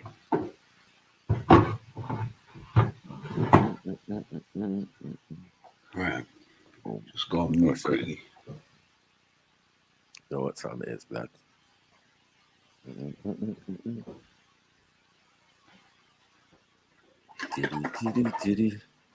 You know, I got to give you my little brother's tunes as well, you know, to put on your playlist. Yeah. The more the better, man. The more the better. Yeah, man. Some new fresh stuff as well from this year, man. Sheesh. Yeah, it's cold as well. Cold couple. I think I did send one to the group, the WhatsApp. They were like, a little boy in the classroom, begging us to go to the bathroom. Right. Yeah. Okay. Yeah. Remember that still. Yeah, man. Come on. Jeez. We have the big debate, man. You know the question, man. 42 laws, man. My heart, man. And the 10 Commandments. This question has been answered on this side. I mean, we've definitely done that already. So I feel like anybody that would deny it would be slightly willfully ignorant in that, in my opinion. Well, it depends. Yeah, what side they're coming from, you know, because you know that some people believe the thing entirely pagan. You know what I mean? Nah. Don't talk about Kemet. The man is doing judge. I don't care what you're saying. So I'm like, okay, all right. It's gonna be like that, yeah. Cool. But if we just calm down and we look through the texts, you'll find that this is the case. You know what I mean? It only makes sense. Yeah. Having one being in existence way before the other. You know what I'm saying? That kills the argument dead. But you know, brothers are gonna bring their own arguments. I want to hear what the thing is, man. You know what I mean? I mean, we the best judges out here. You get me, Motion? Yeah. You know what I mean? Yeah. Can't get nothing around the man them. Be like trying to, yeah. Yeah. I know man ain't gonna be like Black Jesus Minister anyway. Yeah? Y'all look dumb. Dumb Americans. Yeah. Americans are dumb. It's like, yeah. Where you live, bro? America. Oh, that was like the little Frenchie. You know what I mean? The Congo. Oh Lord. Big him up though. But yeah, he was just definitely making me laugh, bro. Yeah? Congolese You are old accent. coons. You are old coons. You are Is old that what he coons. said? Oh. Yeah. Just the way he said it. It's like, bro, I'm never going to be convinced by a French accent. I know it can be coarse as well. My Congo niggas ain't easy. Yeah, You know what I mean? Some of them are ex-soldiers and they know martial arts and it's peak. Yeah, but there's something just not convinced, cuz. Over the man, them like, nah. And they're cool people though. That's the thing. That's what I'm saying. I got bare Congolese because there's quite a few of them in East and North, innit? Yeah. All over the gaff, bros. And bare South as well and all that. Yeah, man. But they get more there. Like they got Ugandans and things are more in South now. Yeah, I know about the Ugandans, car. Obviously, Yeah. I was married to a Ugandan woman. Come on. You know what I'm saying? So I know what. Yeah, they got community there in South. Yeah, man. Yeah, they even got their own masjid and that, their own drummers and that. I used to go drummer, Ugandan drummer and that, man. I know a couple Ugandan Christians. You know what I mean? Man are up in country and then come down to check their cousin in London. A man's trying to preach to man. The man's yard like, bro, relax. You just got the thing, yeah? Yeah. You're like Sarah, man. You just got the thing. Yeah. Ugandans are great people now, man. Yeah, man. Come on, man. Great yeah, people. defo. I have to say that as well. Come on, two of my picture them half Ugandan. So. Come on, man. You know what I mean? Yeah. Interesting enough, though, my oldest son, he's now, he's married a half Ugandan, half Asian girl. Well, not married, but he's with a half Ugandan, half Asian girl. Yeah, interesting. Well, go on. Big up. Interesting. Yeah. So it goes, man. I always say this: your children kind of follow your footsteps. You know what I'm saying? Your paths in some ways. Yeah. The apple don't fall too far from the tree. Yeah, that's why we have to always try and work the good path, man. Walk the good path because your children can follow in your footsteps, like inadvertently. You get me without even knowing. And I said even to my flatmate, like, oh shit, Schiffer, my brother. Is that Schiffer? They got Schiffer. Yeah. Alright, or maybe not. Yeah. Yeah, sorry, lads, my mute button weren't working there. I don't know what happened there. Big up, though. Big up. You ready, man? Yeah. You're here for what's the big debate, man? The big debate, yeah? The 42 laws. Yeah, these men are going to come and do their thing. Yara's already here. I think the other brothers should be on their way. Oh, shoot. Hold on. Wait. Who's Yara debating? Another two brothers, man. I think they're coming to talk about it. But he's debating. Sounds interesting, though. This one's going to be interesting. Yeah. This is going to be crazy, bro. Cause I'll be honest, I think that this is a subject that affects a lot of people of faith where, you know, many are going to claim of the Kemet, faith. They're going to claim that the Bible is stealing. But I think that if my brother Yara is presenting what I think he might be presenting today in rebuttal, boy, we might start looking up for way because I don't know, bro. We'll see. We don't know which side man's on. We have to see, you know what I mean? Definitely interesting though. So people in the chat, man, stay tuned. Yeah. Your ears peeled. You get me? Anything you hear that's I can't even use that word. A contraindication to what I said. We know I say contradict, but yeah. If anything like that, it's just just have your questions ready, man. Have your questions ready, man. Write them down and put them in the chat, and we'll highlight them. You know how we do. But hit that collection plate. Come on, you know what it is. Church time, lad. Church in the Holy. Oh, is it? Yes, it. Tazarak, is it? Tazariak. Tazariak, that's the one. Captain. Yeah, Captain Tazariak's a G, fam. Yeah. Cross the line, nigga. I remember that one. We polite and that. It's like, yeah, cross the line, man. You go cross the line? Huh? I went there. Big up, brother. Andrew the Great. Pa-da. Sin. Boom, boom, boom, boom, boom, boom. Boom, boom. I think What's we need good? What's good? Big up, family. Sweet Caroline before the big bout. What? They're like UK style. Can we get a Sweet Caroline before we start? Sweet Caroline. Let me grab my earphones. Dun. Big up, family. Yeah, what's your what's you saying something?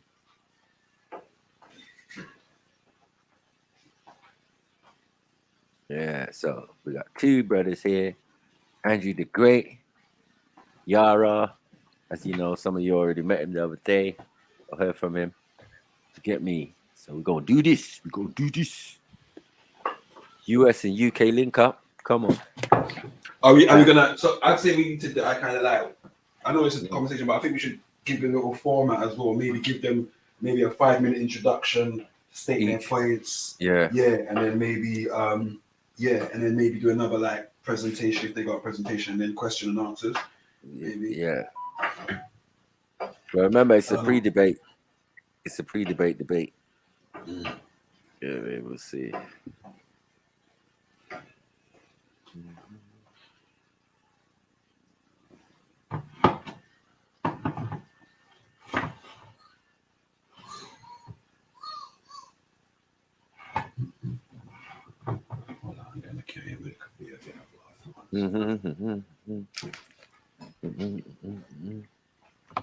Hey, shalom, peace, family. If I can be heard, if y'all can hear me clearly. We can hear you clearly, brother. We can hear you clearly. Fantastic. Kids. Hey, man, I'm ready. Let's get it in. Jeez. And we waiting for a couple more still. Yep. Yeah, we're waiting for a couple more, brothers.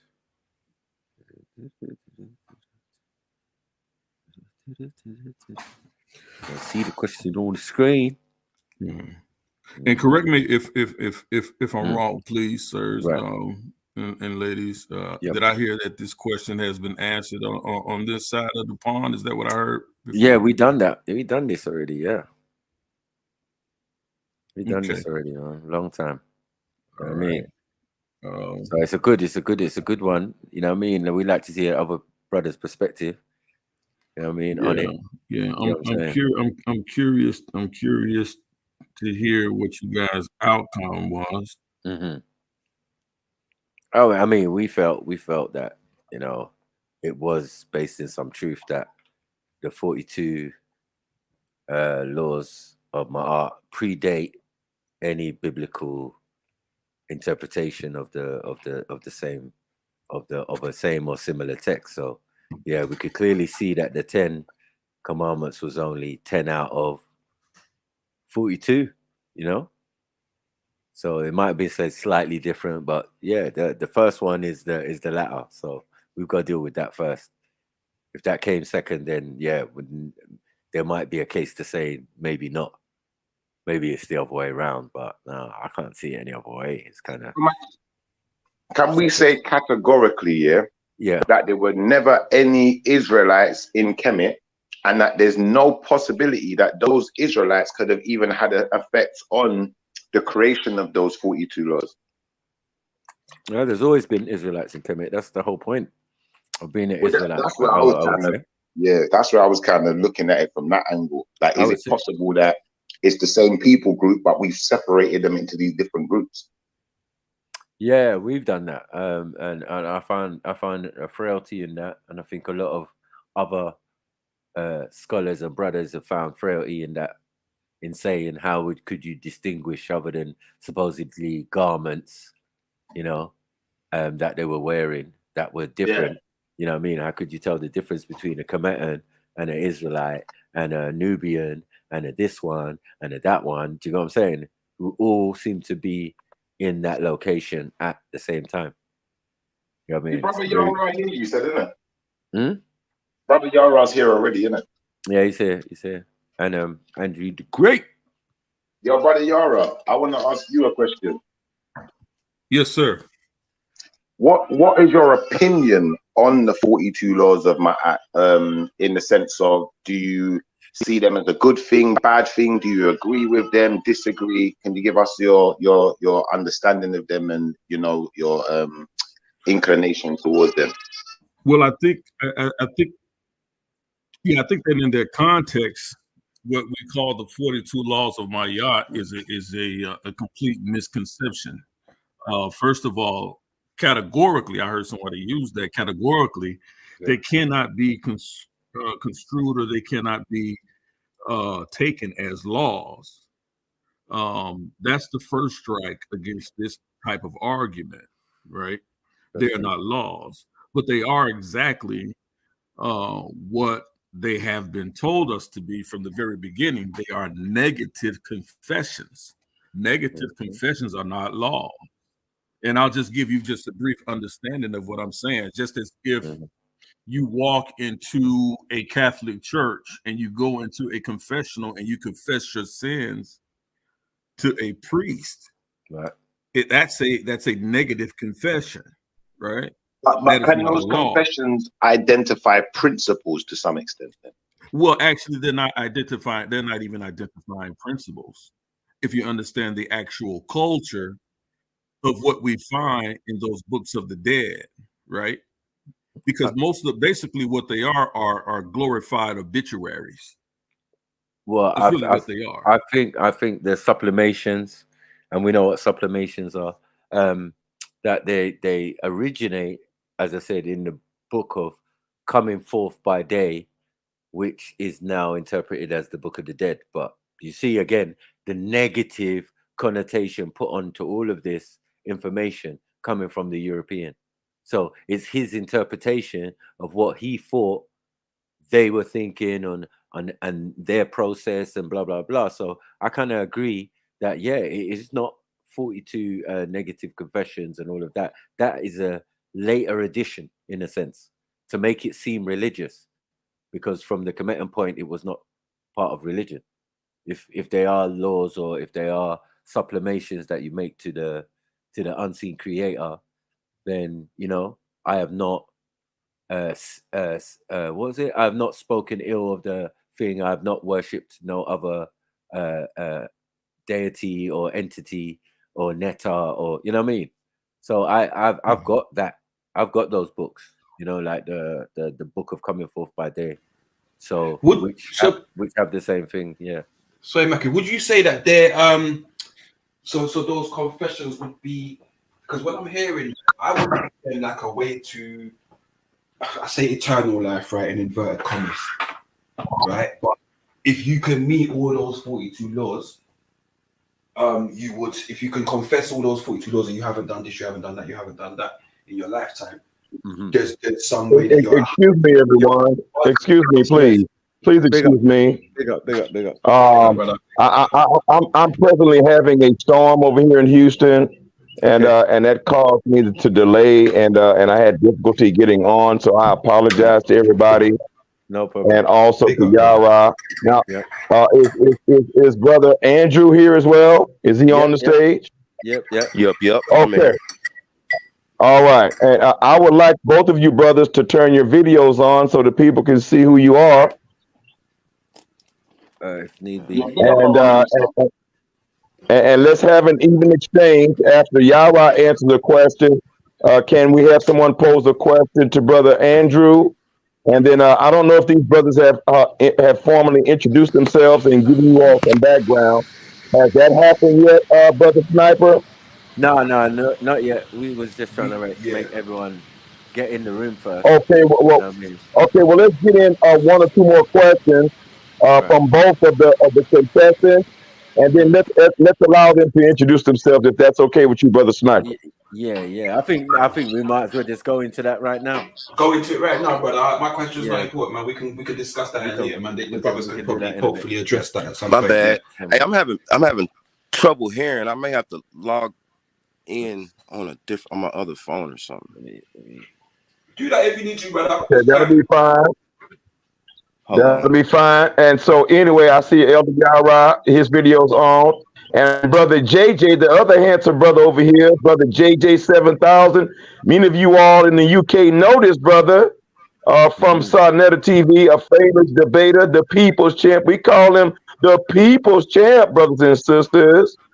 Hailing also from Chicago, J 7000 of the Lion's Den, the CEO Jeremiah Judah, and together, along with brother LB Europa, we are, and the debaters, we are the Ultimate Debate League, and this is an Ultimate Debate League production on Sniper TV on UK. Yes, So JJ, thank you. holler at the people, JJ, introduce yourself, the CEO of the Ultimate Debate League. Go right ahead and introduce yourself, bro.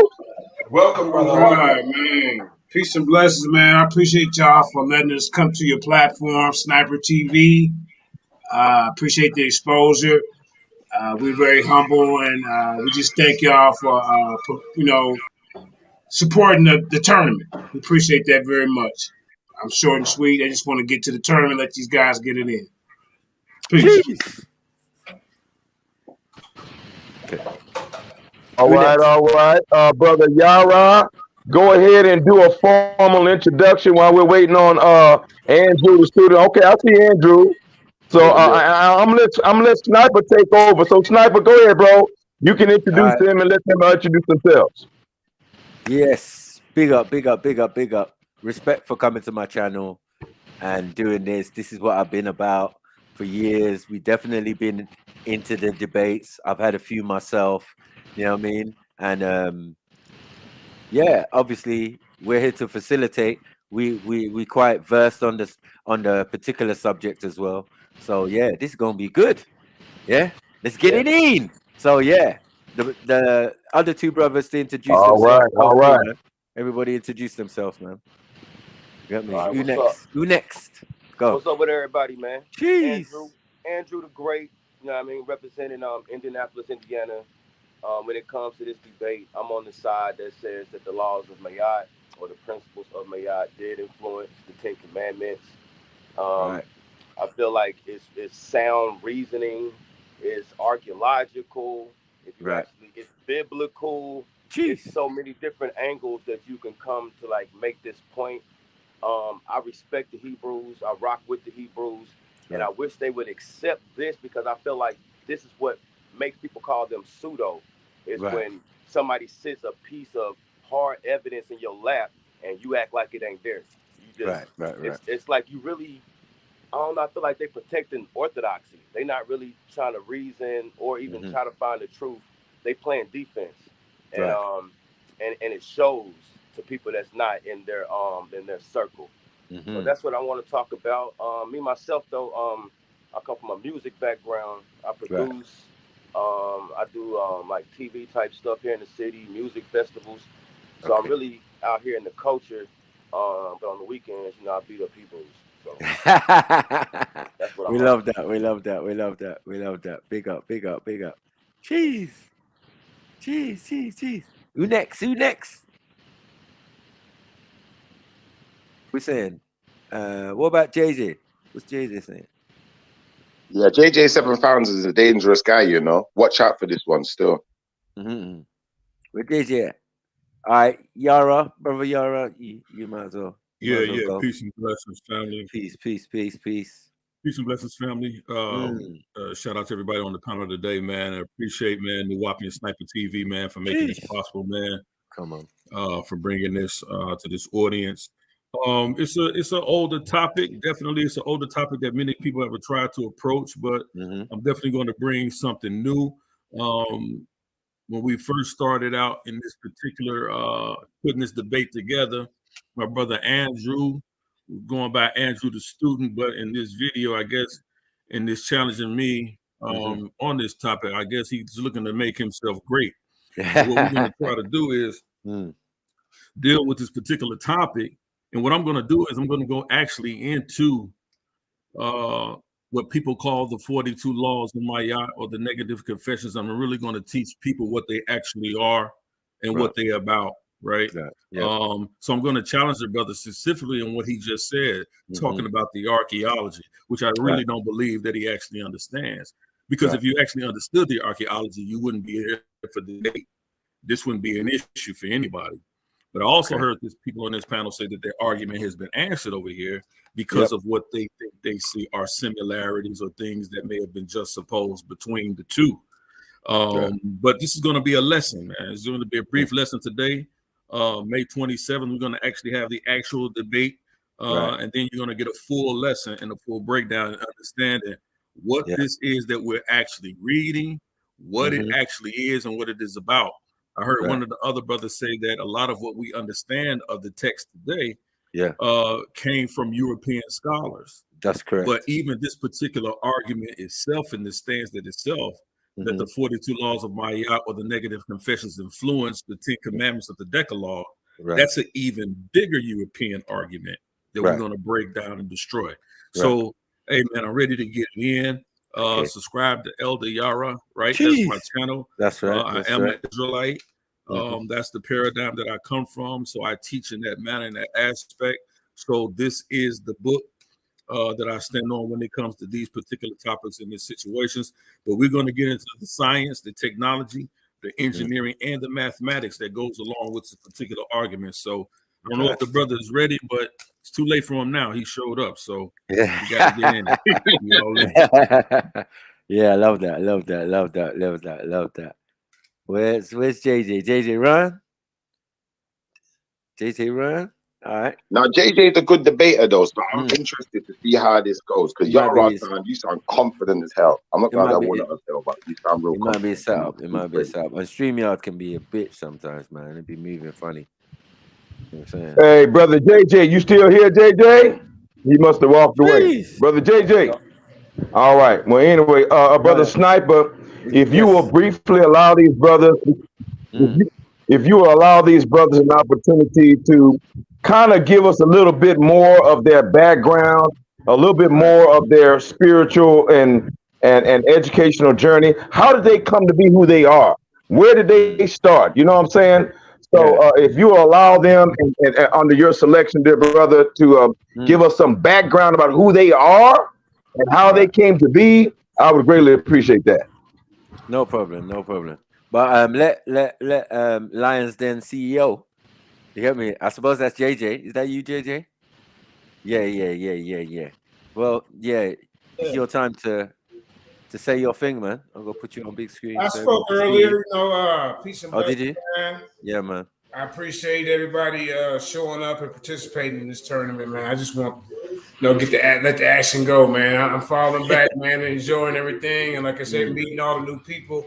Make sure y'all hit that like, share, and subscribe to Black Jesus Ministry, LV, Europa, Clubhouse Streets, and the Lions Den. That's where all the action gonna be. All right. Jeez. All right, let's go. Let's do this. All right, how we want to run it? Who wants to go first, man? What we doing? Give that. What Black Jesus Minister asked was each of y'all to give a breakdown on how you got to. Brother, I think we can go back to let's go back to Brother Andrew. Brother Andrew, how did you come to be Andrew the Great, brother? We know you wasn't always great, bro. So tell us a little bit about your journey, bro. You know what I'm saying? Have you always been, and are you Kemetic? I don't even think I asked you that question. Are you Kemetic? And if you are, tell us about that journey and a little bit more about your background and maybe a little bit about your family life if you feel comfortable doing that. I feel that. Well, no, I'm a Christian. For lack of better words, I would be like a Kemetic Christian because I do believe that a lot of the things that the Christian faith that brought me and others came from Africa, came from Egypt. And I think it was just proximity. I don't use them type words like plagiarize or copy. I think it's where you at type thing. Me personally, I grew up a Christian. I think somebody need to mute their mic. Yeah, because your mic is... Maku, if you can turn up Brother Andrew's mic, please, brother. I'm looking at it. Am I low? Yeah, you're low. I can project a little bit. But no, I said I grew up as a Christian, Christian household. My parents, grandparents, as far back as I can remember. that's what we've been on from down south. I didn't really get into the Kemetic studies until like college. Right. I hooked up with H.O.K, went to a couple of H.O.K lectures, and got into the Dr. Ben books and Right. all the Dr. Clark joints. You know Uh-huh. what I mean? And so I got into that early. I've probably been on this about, I'm 44 right now. I would say about in my late 20s. So I'm Right. down there 15 years in. Yeah. And you know, my faith has wavered all over the place during this journey. You know Right, what I mean? of course. But I end up circling back to where I started, you know what I mean? Christianity.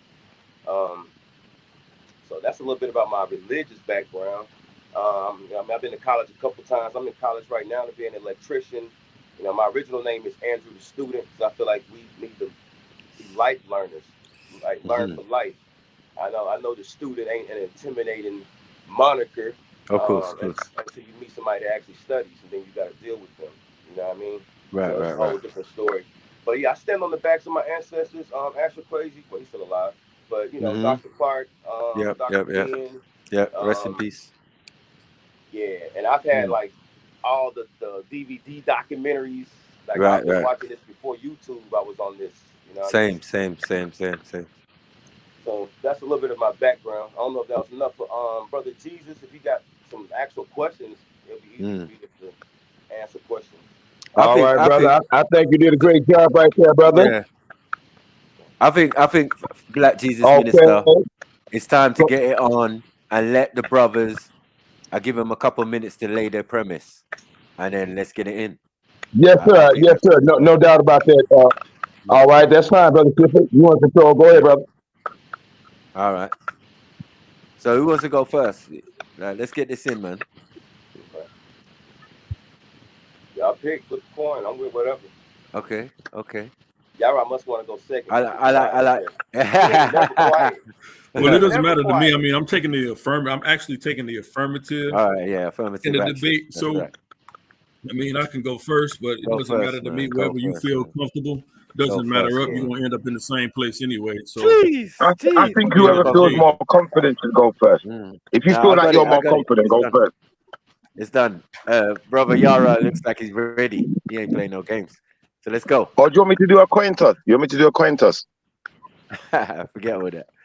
You know what I mean? We ready, man. So, Here we go. Yeah. So as I stated before,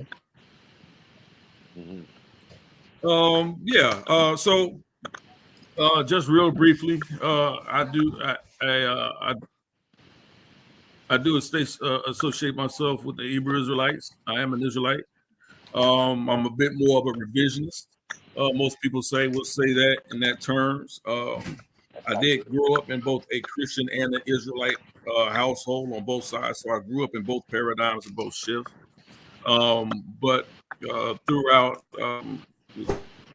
life, I've come to study truth and understanding, and so I do actually go into where most Israelites in a particular culture sometimes have an aversion to. I do study science, technology, engineering, and math, and I believe that with that, it actually supports or actually goes along with the biblical narrative. To a degree, more so deal with the principal knowledge of the Bible than along with the dogma, right? I'd rather teach what can help our people within the book and within the word than other than trying someone to debate or believe whether or not a man named Jesus walked on water. That's really not my issue, right? But I do subscribe to Oracle Jesus, to his ancestors and those that carried them knowledge. Here's the knowledge that we see that has been held throughout time, that has been come against over thousands of years, that has stood the test of times. And so there's something to be said about that particular wisdom and knowledge and understanding that we have. So in this particular debate, which I really want to get into, I do a lot of studying in regards to ancient Kemet and the culture of those people. I'm not one of those people who try to separate ancient Kemet from the Bible, right? Or the Israelites. I heard a brother on here earlier talking about whether or not we could see some type of synchronism between the two. Actually, what we see, if you go into the actual biblical narrative itself and actual the archaeology, we actually began to see that these were two different cultures that at sometimes mixed, but at other points, especially when it came to their religions and ritual practices, that oftentimes there was a clear and distinct separation. And so this is what I want to show the people, that especially with these 42 negative confessions or the laws of Mayat, that there is a clear and distinct separation, even in the thought itself, when it comes to the understanding of the biblical narrative, right? One thing I want to pose to the brothers out there that's listening on this panel, especially those who said earlier that this question for them has been answered on this side of the pond, as well as to Andrew. One of the things that I'm going to ask him to talk about is to show us and prove, have we, or when did we actually see if these are actual laws? Where's the codification of these laws in ancient Kemet? And when at one point in time were they ever codified as laws? You couldn't have a legal system of law without a codification of laws. And so understanding what we do know about ancient Kemet and the laws of Mayat, the only people that could actually create these types of laws, right, that you guys call laws, would have come down from the Pharaoh himself. And without the Pharaoh, according to the ancient Kemetic text, without a Pharaoh, you could not even have any laws of Mayat, because it is from Ra through the Nasut or the Pharaoh that he himself created his own Mayat laws. According to the ancient Kemetic text, the law of Mayat, as people misquoted, can only be created and can only be shown through the relative understanding of a Pharaoh. And so without a Pharaoh being present, right, there was no codification of law.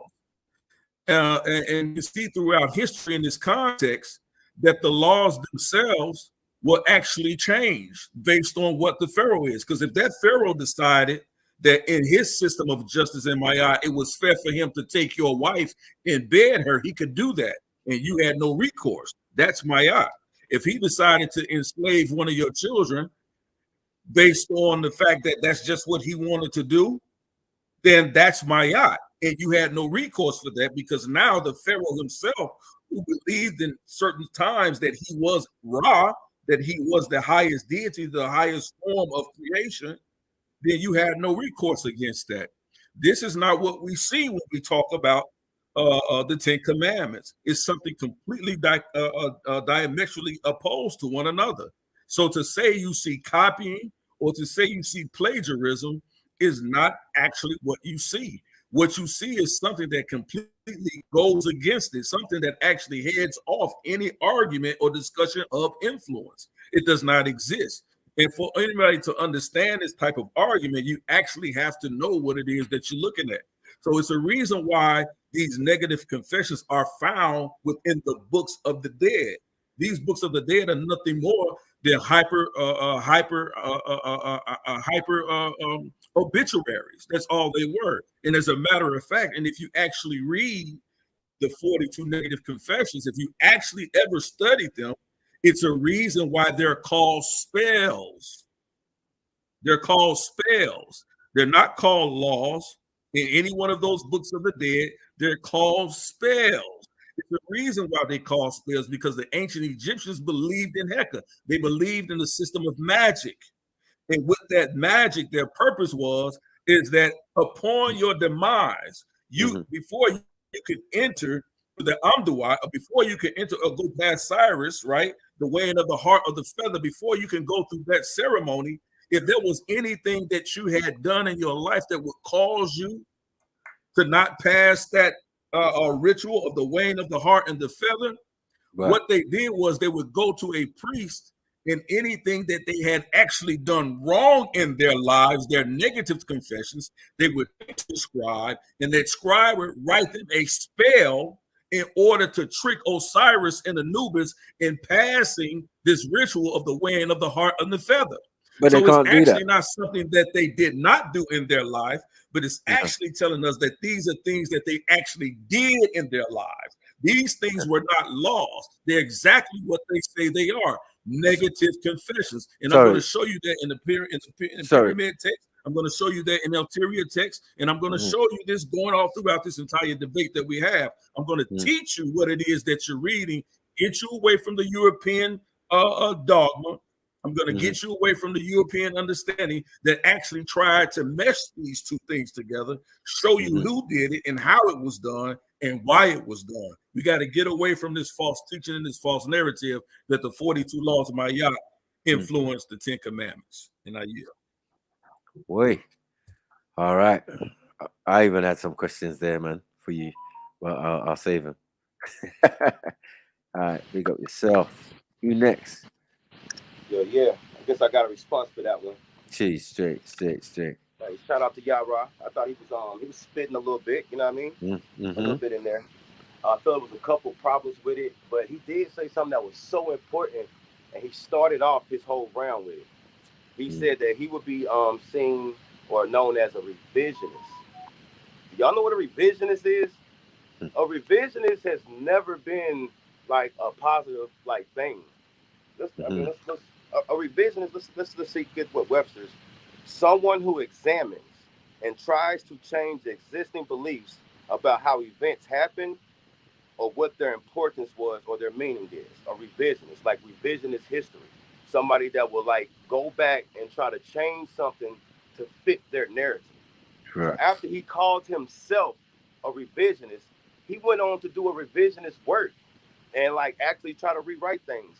So I think the most important part of this debate is to keep it historical. And use their claims against them. So let's start off with let's start off with Moses. If we're gonna go with the historical Moses, all the historians say he lived like 1300 BC. So that now we have an actual time marker. We also know where he was born. So he was in Egypt at 1300 BCE. Okay. Now during that time period, the actual capital of Egypt was Luxor, or it became Thebes later, but it was Luxor. We have the Luxor temple that is sitting there. He lived in this place for 40 years as a prince. He wasn't like a commoner out in the field chilling with people. He's in there with the actual, he's in there with the priest. He's in there with the pharaoh. He's rocking with the pharaoh's daughters. He's going to the best schools, eating the best foods. And they actually lived in these temples that we see the rubble of. So when we look in the Luxor temple and we actually see Ma'at carved literally all over the walls. Right. Like, it's like having Ma'at paintings all over your wall as a kid for 40 years. I'm 44 right now. So he left at 40. So he saw this his whole life. His whole life he saw this. And this is according to them. They're telling us that, hey, he was born here, he was raised by the pharaohs, and he was there for 40 years. So we know that he had that influence because it's on the walls. The second part is his people. They tell us in the same book that his people was there for like 400 years. Yeah. So now your people is here for 400 years, and I guess they turning a blind eye to all the religious aspects that they see going on. And we don't even have to assert things because we mummified the bodies. It's written in stone. We can actually see what these things were. So it's I don't understand how they round or how they square that circle. You know, you're kind of stuck right there. And then if we could move forward and we go to the people that actually presented the Old Testament, where the translations came from, and we go in regards to like the Ptolemies. I'm making a big jump in history too. We just went from 1300 BCE. Now I'm jumping a whole millennia up to like 300, 200 BCE. These are the people that brought us the Septuagint. Where are they bringing the Septuagint from? You know what I'm saying? They have 70 translators that they pull from Egypt to translate these books. Their capital, where is their capital at? Oh, it was Philadelphia.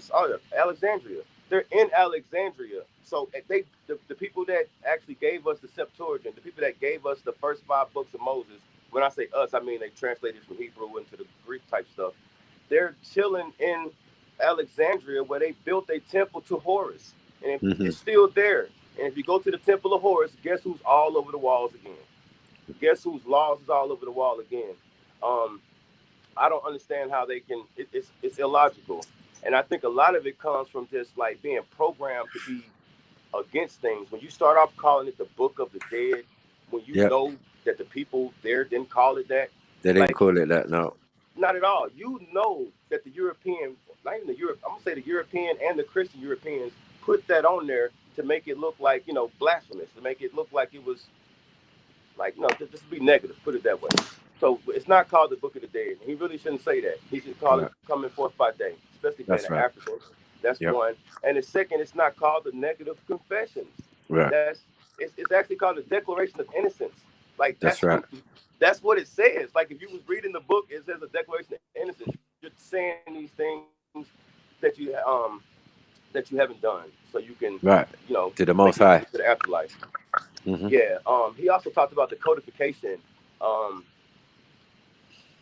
I guess the easiest way to explain the codification is that their whole lifestyle was built on the afterlife. And that's in general speaking, so don't take me out of context. I'm saying that they really focused on the afterlife. Right. And when you focus on the afterlife, you have to have your heart weighed on a scale. You're being judged. So, we have to live by these things for us to face this afterlife. So I'm not sure if he wants to call it a law. I don't know if they use the word laws, but these are principles they tried to live by. Sorry, is and the that Bible and tells you that. sorry, in that system, is the person taking notes? Is that Tahuti? Yes, that's Right. Mayat's consort. Right, and Mayat's consort. So that's the partner of Mayat. So as long as we're clear on that, then things start to make sense, I would think. Right? Yeah. I mean, we're writing down your deeds. The God of writing is writing down your deeds and weighing them on the Writing heart. down your deeds. Right. Yeah. And this But is he brought up only for codification. this is only for those Netaru or Anids who when they transition, this is their process. Yeah. Right. That's where it plays out. The process plays out in the afterlife. Right. But as far as you being alive, you're living by these principles. And he said something important. He said in his laws, if they do something, there's recourse. He said there's recourse if they break one of their laws, but in our laws, there was no recourse. And his Bible teaches against that. I think it's important for us to look to the story of Abraham. When Abraham came in there and said, yo, this is my sister, but in reality it was his wife, and he gave it to the Pharaoh. The Pharaoh took her home, had a good time with her, came back and was like, yo, she married. You know what I mean? This is against my laws. You can't be bringing your married girl to my crib. He letting you know that we're living by these principles. And you lying to me is making me break my principles. So take your girl back. He gave him his wife back. You know what I'm saying? So, like, I mean, like, that's in his book. You see the recourse. And we're talking about Abraham. This before you even get 10 Commandments. He's already, he's practicing Mayat with Abraham. That, I mean, like, bro, like that's why I feel like a lot of my Hebrew friends need a timeline. If they had a timeline that they looked at when they actually spoke, I feel like it would help them be accurate. But I yield my time, man. Just, you know what I mean? Big up, man. Jeez. I think it's CEO time. CEO time. The CEO sitting this one out. Yeah, I'm just kicking back, man. Listen. All right. That's what the CEO does. Yeah. Hey, but Makes don't sense. call yourself a revisionist, bro. A revisionist. We should clip that. You a revisionist? Come on, man. I'm gonna mute my mic though. You're not having it. Don't have it. Let's do this. Yeah, real quick. The brother said a lot of things that's that sounds plausible to him. But let's unpack what he actually said, right? Bringing up Abraham is non sequitur to this debate because we're talking about 400 years between the time of Abraham, according to chronology. If he wants to go about timeline, he's talking about 400 years, or 430 years to be exact, between the time of Abraham and the time of Moses, when we're talking about influence. Let's talk about how much and how far the influence of the actual these laws, these quote unquote laws of Maya, or the book of the coming forth by day, or these declaration. The Declaration of Innocence, Of the Negative Innocence, yeah, Confessions, that's right. it's actually the same thing. So you're not making a but let's talk about the archaeology. There has not been found at all ever a book of the coming forth by day, or a book of the negative, or a book of the dead, or anything, however you want to call it, right? Right. There's never one been found among the common citizens of the people of ancient Kemet. Not one has ever been discovered. Not one even exists. And do you know why it exists? It doesn't exist because those laws did not matriculate down to the common people. These books of the dead were for the nobility, people who could actually afford it, and for the pharaohs and the people of his court. They did not matriculate down to the common people. This was why they have never been found. Not one exists, because you had to actually have money to pay the scribes to write the spells. And when you go into these books, right, that he wants to say that they weren't called the Book of the Dead, or you want to call it the Coming Forth by Day, no problem. Call it whatever you want to call it. But in those texts, they clearly say that these are spells and not laws. You're not going to find that in the books. You're not going to find that in the Papyrus of Ani, because that's really what you're talking about. The Papyrus of Ani and these 42 negative confessions. Not once does he declare that these are laws. There's an issue. So unlike the Torah, which was for our entire culture of people, the entire culture of our people lived by and was able to live by these laws. You understand what I'm saying? But when we come to the ancient Kemet and we're looking at these things, and we're looking at these things, what we see is something that's not common to everybody. Most of the people that we know in ancient Kemet, and I'll bring the archaeology out on this, they could not even read the hieroglyphics. They could not even read the hieroglyphics. So how are they living by the laws that they can't even read for themselves? We don't even get a codified book of Mayat until 700, 730 BCE. And we know that prior to that, the code of any codified book of Mayat that existed in 735 BCE, we have snippets of the Shema, of the book of Exodus on the silver scrolls. Those existed way before any codified book of Mayat. And I'm just giving you the kibbles. I'm not hitting you with the bricks. So again, another argument that he wants to try and make, he brought up the 70 elders, another non sequitur thing, because now he's talking about that in the relation to the Septuagint. Again, we had the book of the Torah well before we got to the time of the Ptolemies, because that's the time you talk about when you bring the 70 elders. You need to study chronology, brother. You're chronology off. So again, when we're making these arguments, the first thing that we need to do is you first need to stop buck dancing around this topic and deal with the 42 negative confessions of Mayat. Deal with it. And then you have to show its influence. You have to show its transmission. And then you actually have to show the understanding of why you're saying what you're saying when it comes to the point of, well, Abraham understood these particular laws when it came to a man's wife. That had nothing to do with the 42 negative confessions in that book, because that Pharaoh did not quote them in Genesis chapter 25. He didn't quote any, he didn't say, I'm going to quote you the laws of Mayat, according to the laws of Mayat. He never said that. In that instance that you gave, it specifically says that that particular Pharaoh, who was a Pharaoh over Gezer, not actually over all of Egypt, but only a portion of ancient Kemet, that particular Pharaoh dealt with Abraham on a level that he says, look, I go into my own prophets, and my prophets told me this. He said he didn't even deal with the prophets that Abraham had, because Abraham didn't ascribe to any prophets or any law when he came into that land.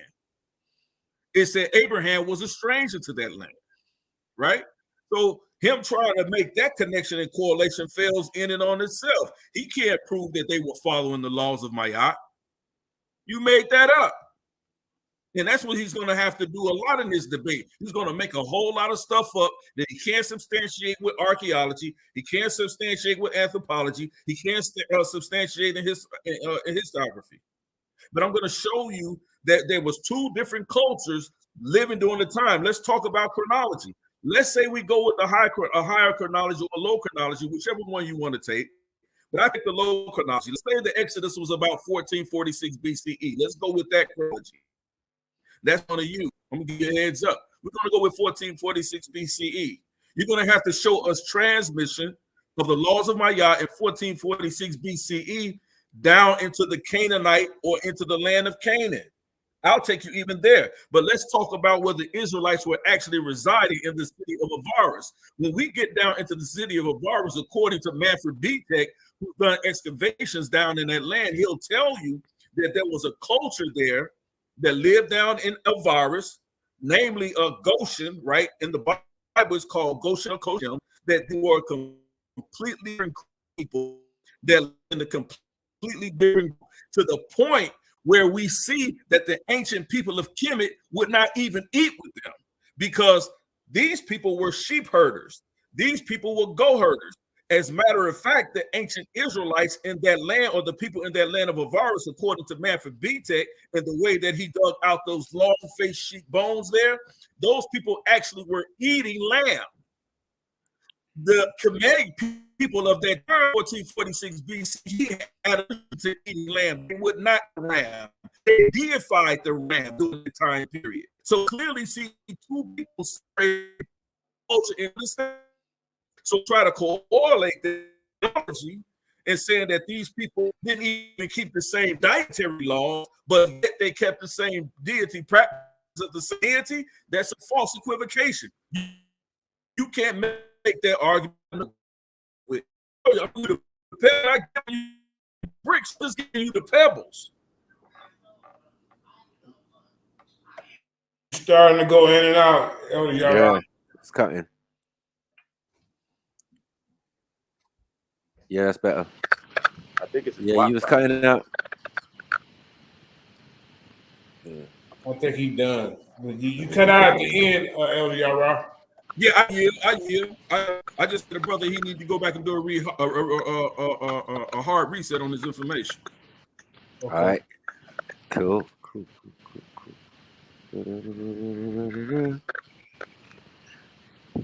Yes. Yeah, he said a lot right there. He said a lot right there. None of it went against what we were talking about, though. It was kind of like a lot of left field things. He said something about the Torah. I think he said the Torah was older than the Septuagint. Yes. The earliest we saw, I think, was like 400, or not 400, I'm sorry, 450 BC. So I'll give you like maybe 20 years before the Ptolemies. I guess it was like the Persians that would have been taken over at that time. I don't see how that.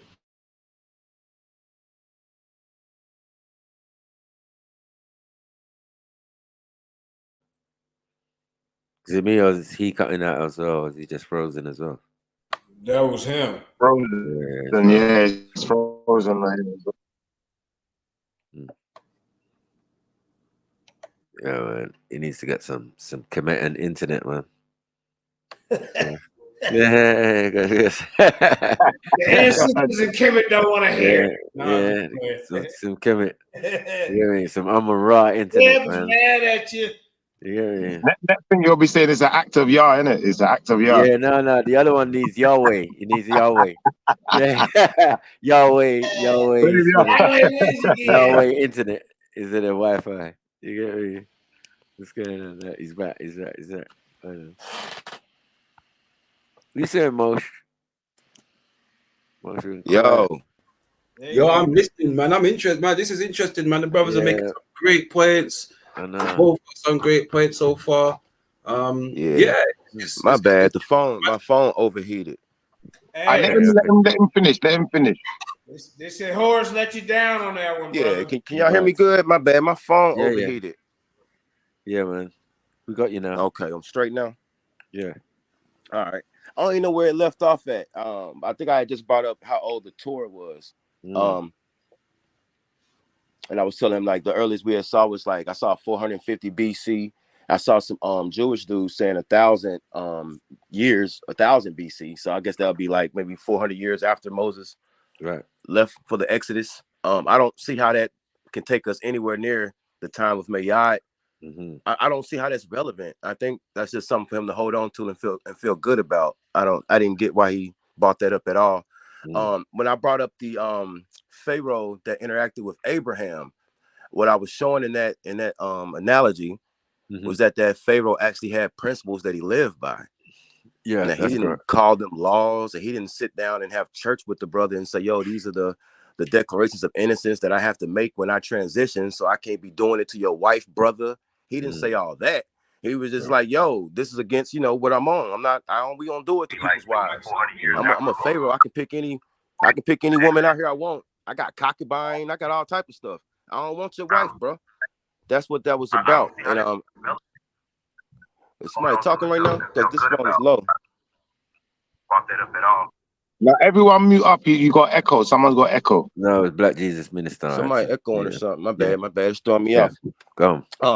So that's what I'm saying. That's a great point. And the reason I brought up Abraham, because it's preceding Moses in his own book, and it's already showing that we are practicing these principles. Right. Know what I'm saying? I'm saying your great grandfather knew I was practicing these principles. He came up in this land and dealt with us, and we showed you this is how we living. They've been knew that. From him to Joseph to all the interactions we've had with each other with the Hebrews, they knew that we went by these principles. You know what I mean? And I'm telling him that when the person that brought him his laws grew up in the Luxor temple, maybe he need to Google the Luxor temple. I feel like maybe that's what it is, because right now it's just a word. But if he Google it and actually look at that thing is it's gigantic, and it's the laws, all the guys, it's written on the damn wall, and he's walking around there every day as a kid. So it's like you got to deal with that. You got to deal with that. You have to tell me, how can you not see that? How can your parents is telling you, yo, you got to follow these principles to make sure you transition in the afterlife. They've been telling you that for 40 years, and you knew about it. When Moses killed the Egyptian that was beating the Hebrew, he ran because he knew he had broke one of those laws. What are you running for if you don't recognize them as laws? He didn't know the codification. He decided just to skip town. He skipped town because, come on, your book tells you he skipped town. He skipped town and because he knew he broke the laws. These are things that we've been on, and when we come to you guys, we have to use theory and try to pretend what's in a book. But when it comes to us, you can see the laws. You can see people buried with the laws on their coffin. This is a lifestyle. This is something they really lived.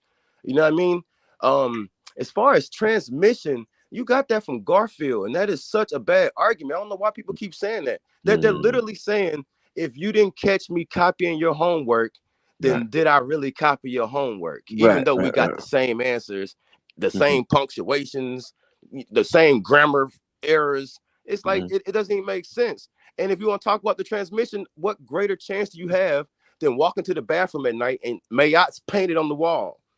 It's a whole funeral scene with the heart on the scales. You got what happens if you go bad. You got a guy with an alligator face ready to kill you if I don't follow these laws. Sorry, my brother. Got the great heavens if I do follow the laws, bruh. The transmission is right there with your characters. Sorry, and if you don't want to, do we have a date for that? Character that stayed there for 40 years as a noble, as one of the big wigs in the city, he getting chauffeured, he valet. He's eating sushi. He's one of the top dogs. He's with the pharaohs. So I just think you got to deal with these facts. And if you not dealing with these facts, makes everything else that you stand on look so questionable. Because a reasonable person to say, if he doesn't admit to this, what will he admit to? What else is he hiding? What else is he lying about? What else has he decided to be a revisionist about? You know what I'm saying? So that's what I'm saying, man. This is low-hanging fruit. That's why they told you across the pond, this has been taken care of. It's not even a thing. They understand it. And it makes sense. How could it not? You lived there for 400 years. You know that everything. Oh, and this is another great point. I'm glad we having this build. I'm just rambling too. My bad, y'all. Another great point. Y'all got in trouble all the time for worshiping other gods. Y'all worship other gods so much that the guy that made the clouds and the heavens cursed y'all, came down and started doing things just to you. But then you're gonna tell me that we didn't influence you. So you're gonna worship other gods so bad that God get mad, but the worship of those other gods didn't influence you. I mean, we are literally like getting to like an insane level of like miscomprehension. And that's why I said I think that they're smart. So this must all be to protect orthodoxy. It's like you're playing defense. You know you're wrong, but you got to play defense. And the stronger you play defense, like it's like your team will rock with you and maybe like give you credence, make you feel good about yourself. Like, hey, you really stood strong against those facts, brother. You know what I'm saying? But in real life, you know what I'm talking about. So I just feel like, man. But one question. Can I Yeah, you ask can you one jump in. question? Go ahead. What's up? Yeah. Can we get a date even for the Mayat? How old is that? Mayat goes back to the old kingdom. So Right. we're talking like 2800 BCE, like from the beginning, since Narmer like combined both of the things. She's the consort of Thoth. Yeah, but I'm is saying so early. don't you think it's before that? Way before that. I mean, I'm going off archaeology, because if I just Right. go off like oral traditions, then I would have to accept all their oral traditions. You know what I Right. mean? Yeah. So I'm gonna go from when we can find it on a piece of stone, or when there's a body with Thoth's name on it. You know what I'm saying? And that's what we actually have. So I'm gonna take it to like the 300. I mean, the what's that? 3rd millennium BCE. That's what we got for that. Like I said, they don't even enter the story until Abraham. And the first time he come to the city, he found out about Mayat. We like, yo, we don't do it to people's wives, bro. That's against what we do. I gotta transition after death and tell them I ain't did it to nobody's wife. Yeah. You know what I'm saying? Abraham is definitely the brother sniper, third dynasty After, can we get the rebuttal, please, Snipe? brother Please. sniper. Yeah. Can y'all hear me, brothers? We can hear you. Sisters? Yeah. Since you asked that question, can we now transition into questions? And I have a question if you would like to allow us to transition to questions. All right. I just want to give Brother Yara time to rebuttal that one, and then we go from there. Right. Yeah. Okay. Thank you. Let me say this. The brother keeps referring back to Abraham, right? And this is where he dies in this argument, right?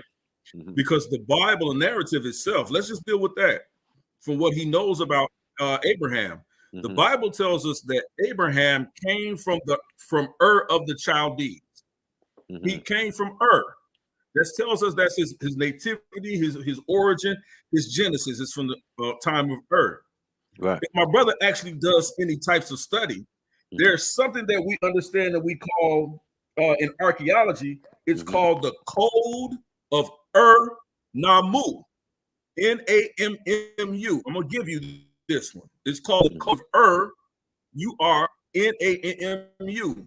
Back to 2050 BCE, well before we see any code of the laws of Mayat. Directly, this is the place where Abraham would have come from. And in that code of Ur-Nammu, it talks about thou shalt not kill, right? And it gives these different laws of civil laws. It also gives laws of how one should conduct themselves in society. Just we see in Torah. So if you want to show a direct transmission, let's deal with Abraham, Isaac, his son, Jacob, his grandson, or Israel, his grandson, which we get the Israelites. Wouldn't it make more sense for you to argue that Abraham would have taught those particular set of laws to his children and to his grandchildren, and then on to the rest of the Israelites that we see in the Bible that coalesce, that actually connect more with what we see in the Torah? Especially, let's even go to the codes of Hammurabi, within the same area in time that we see before we have this codified law of Ma'at.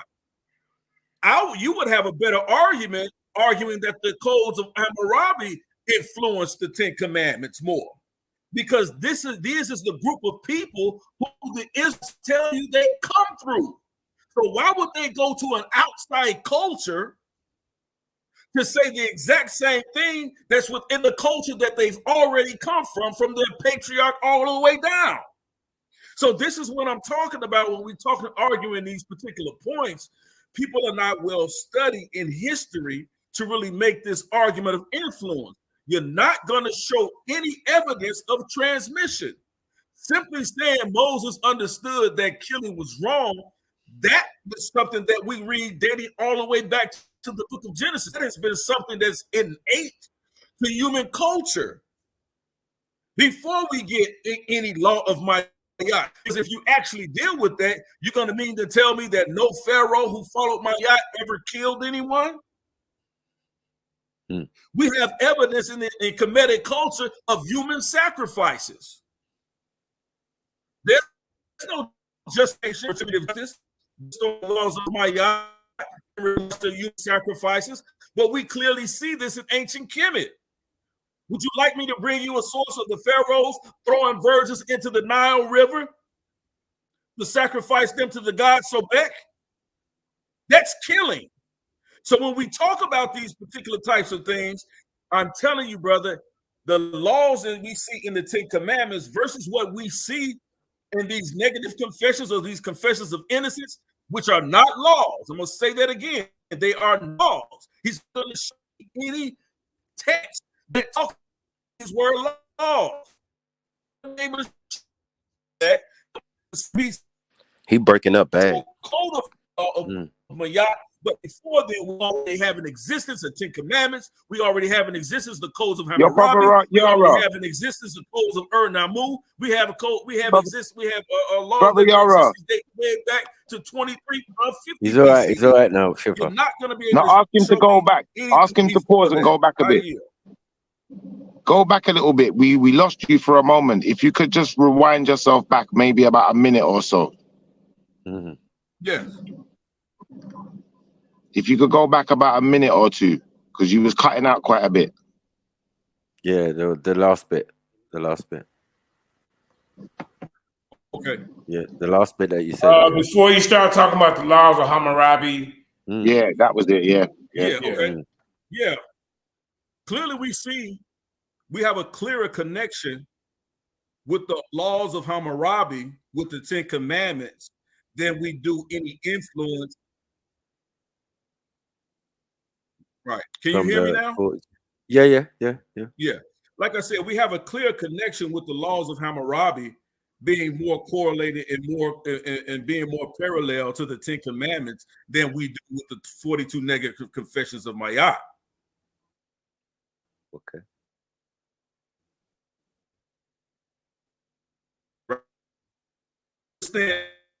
Oh, he froze.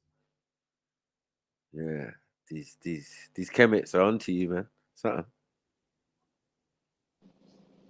Messing with your internet. We heard about the correlation of the commandments with the confession. Yeah, we heard that part. But yeah, it was a bit clearer now. I get the message, man. Definitely. So do you want to do another rebuttal from brother JJ? Because obviously brother Yara went first, so it's only right that he gets his third round, isn't it? And then we can go questions. All right, cool. Yeah, I'm ready for questions. I think it's still down over there. Yeah, well, you're good. Did you want to do a rebuttal to what he said though, brother JJ? You mean Andrew? Andrew the Great. Andrew, sorry. Andrew the Great. My bad. I keep calling you JJ. It's Andrew the Great. Andrew the Great. That's a compliment, Andrew. Don't trip. Go ahead. Yeah, I feel you. Nah, I don't really have a rebuttal. I felt like he kind of he couldn't deal with what we were talking about, so he kind of went to the left and brought up some other people that may have influenced them.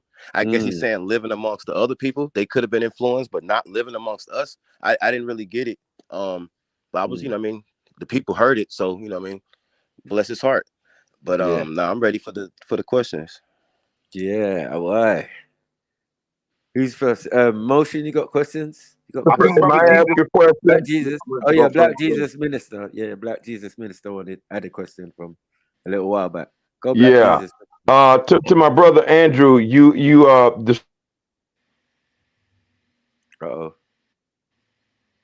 as a committed Christian, and did y'all mute him? but No.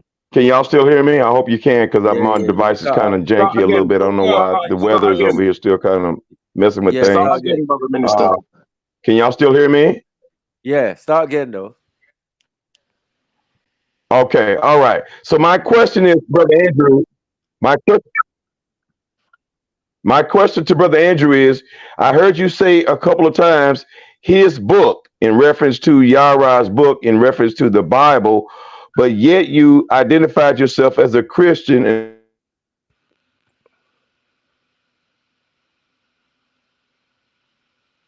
What's going on? Is that my phone?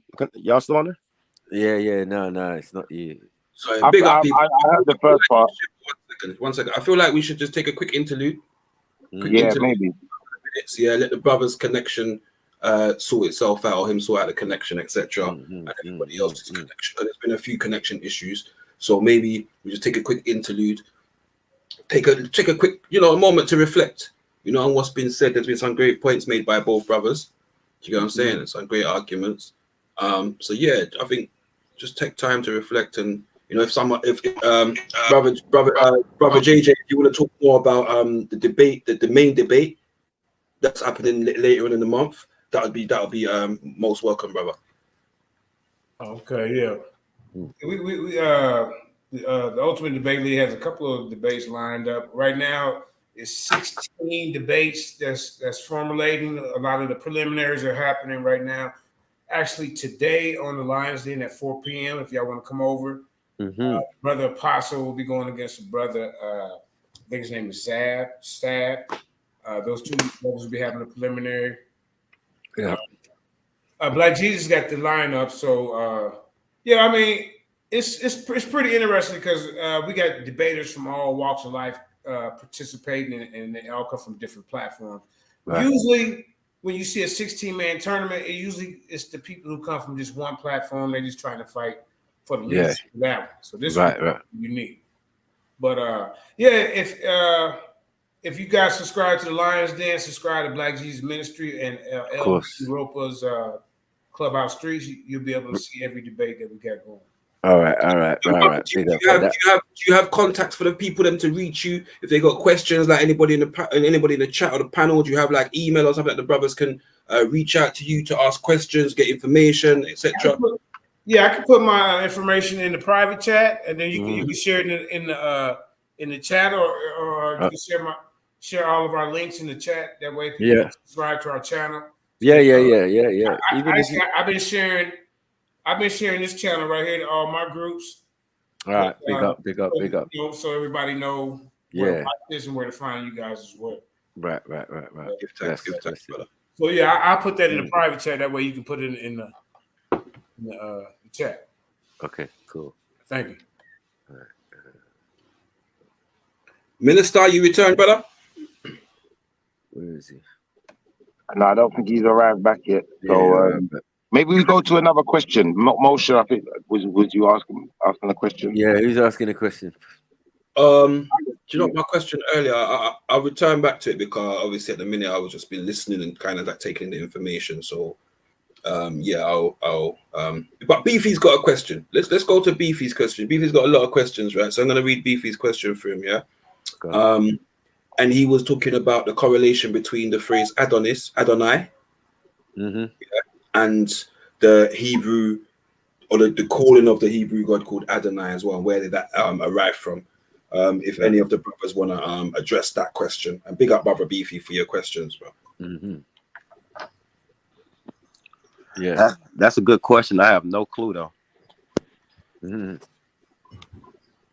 Yara might know. He know that type of stuff. He's thinking. Nah, he Googling. He Googled like an old person. you see his I've got a eyes? question. I've got some questions, bro. Is he, you is he, remind me is of he someone. referring to? Is he referring to the cognate of Adon, A-D-O-N? Is that what he's referring to? It just means Yeah. it just means Lord. Okay. So It just means Lord. What do you Lord. say? It just means oh Lord. Obviously, yeah. But is that from that region though? Because you're not claiming to be Chaldeans and stuff like that. And do Right, you that's understand that? more Let me ask you a question. Do you understand that? Semitic cognate.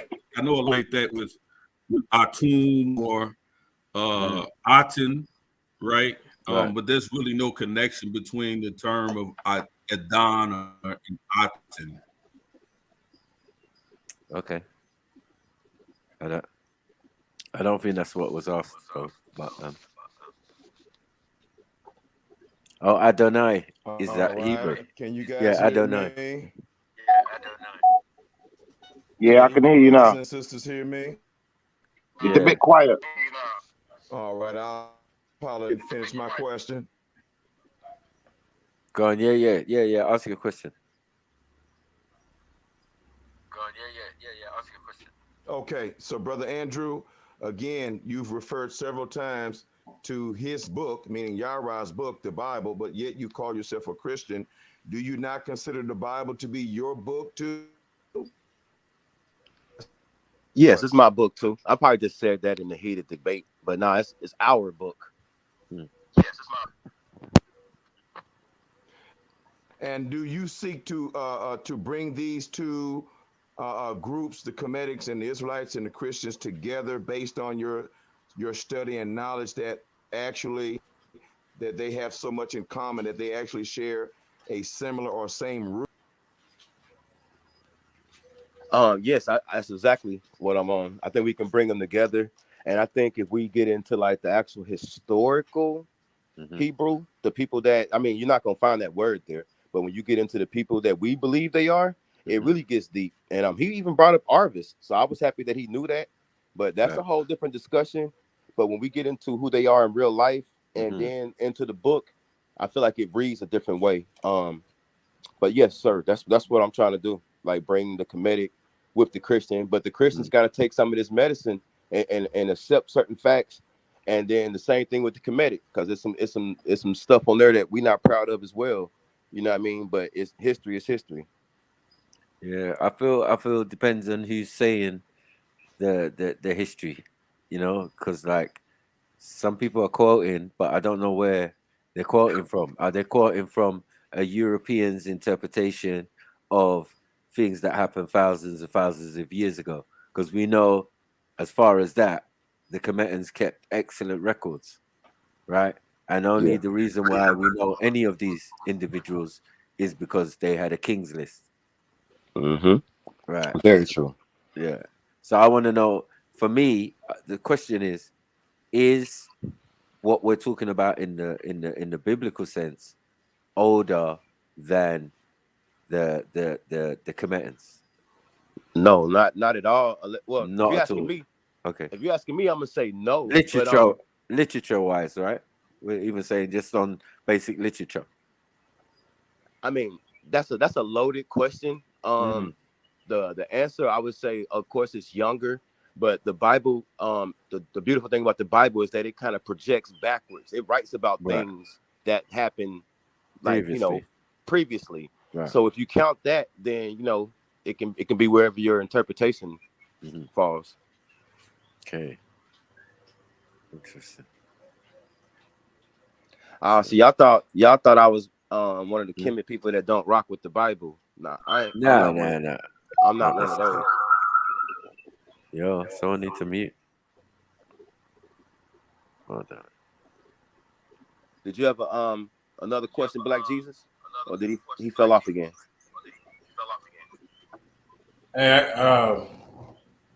Yeah, I just put the link in the private chat if you want to put it in the chat for everybody. That way, if y'all want to also see some of the other preliminaries that's going on in the tournament, subscribe to the Lions Yeah, Den. brother. Thank you. Hold up, Black Jesus. Somebody need to mute. Somebody need to take that YouTube on mute. Mute your YouTube. Go ahead, Jay. Go ahead, Jay. You got it. Yeah, just real quick, they wanted me to put the. Is it okay? You got to echo.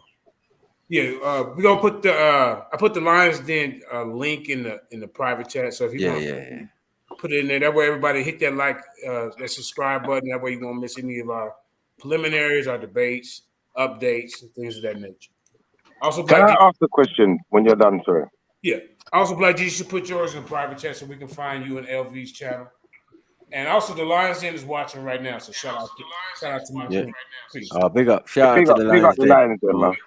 Yeah, big up. I've got a question for if you'll go to my Facebook page. Everyone go on mute. Everyone go on mute. If you're not talking, go on mute because we're getting feedback. Motion. Yeah, we good. It's me, Black man, Jesus Minister, man. All right, say nothing. My question was for brother Andrew the Great. Yeah. So, as far as these, as far as I've heard so far, you're not saying that they're confessions. You're saying that they are declarations to some extent. Is what I believe I heard. If I was right, then please confirm. And if they are declarations, can we denote declaration as law, or are we kind of being a bit subjective there? Hey, that's a good question. I am saying that it is a declaration, and I am saying that I can't say for certain that they use the word law. So I'm not saying that this law came from this law. I'm saying these principles of life influence this law. So I think that would be the thing. If you want to split hairs and say it wasn't the law, so it couldn't influence your law, that would be somewhere that wouldn't be steady ground if that's where you're standing at. Okay. So just quickly, Maku, before you ask your next question, Maku, if you give it's up to you, obviously it's your channel, but if you give JJ a spanner, he can put the links in the actual chat, the actual YouTube chat, innit? Oh, is it? Yeah. Yeah. All right. I got one more question, and this is for both brothers, because I'd like to know Yara's perspective on this as much as I'd like to know Brother Andrew the Great's perspective on this, because I see that you brothers, you're very good at deciphering information or, knowledge, whatever you want to call it. So, I'd like to know your perspective on how do we, in modern times, what sources do we go to when we want to start learning how to decipher Kemetic languages? And I think Brother Yara went to like Mesopotamia and that kind of region of languages. How do we decipher them, and who's giving us the code, the text to use to be able to decipher it?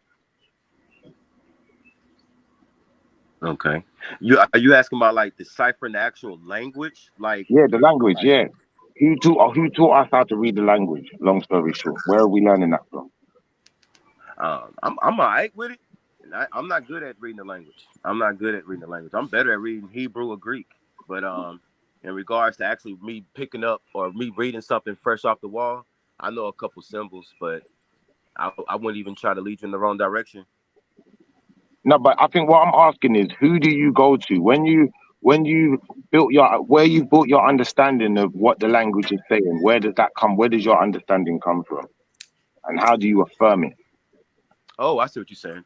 I guess like the encyclopedia, and different books I have. If you want me to like drop some names of some scholars or something like that, I don't have them handy. But I'll make sure I get that type of info for our debate. So thank you for that question. And Brother Yara, the same question to you, my brother. Yeah, I usually go to the Thesaurus of Egyptica, right?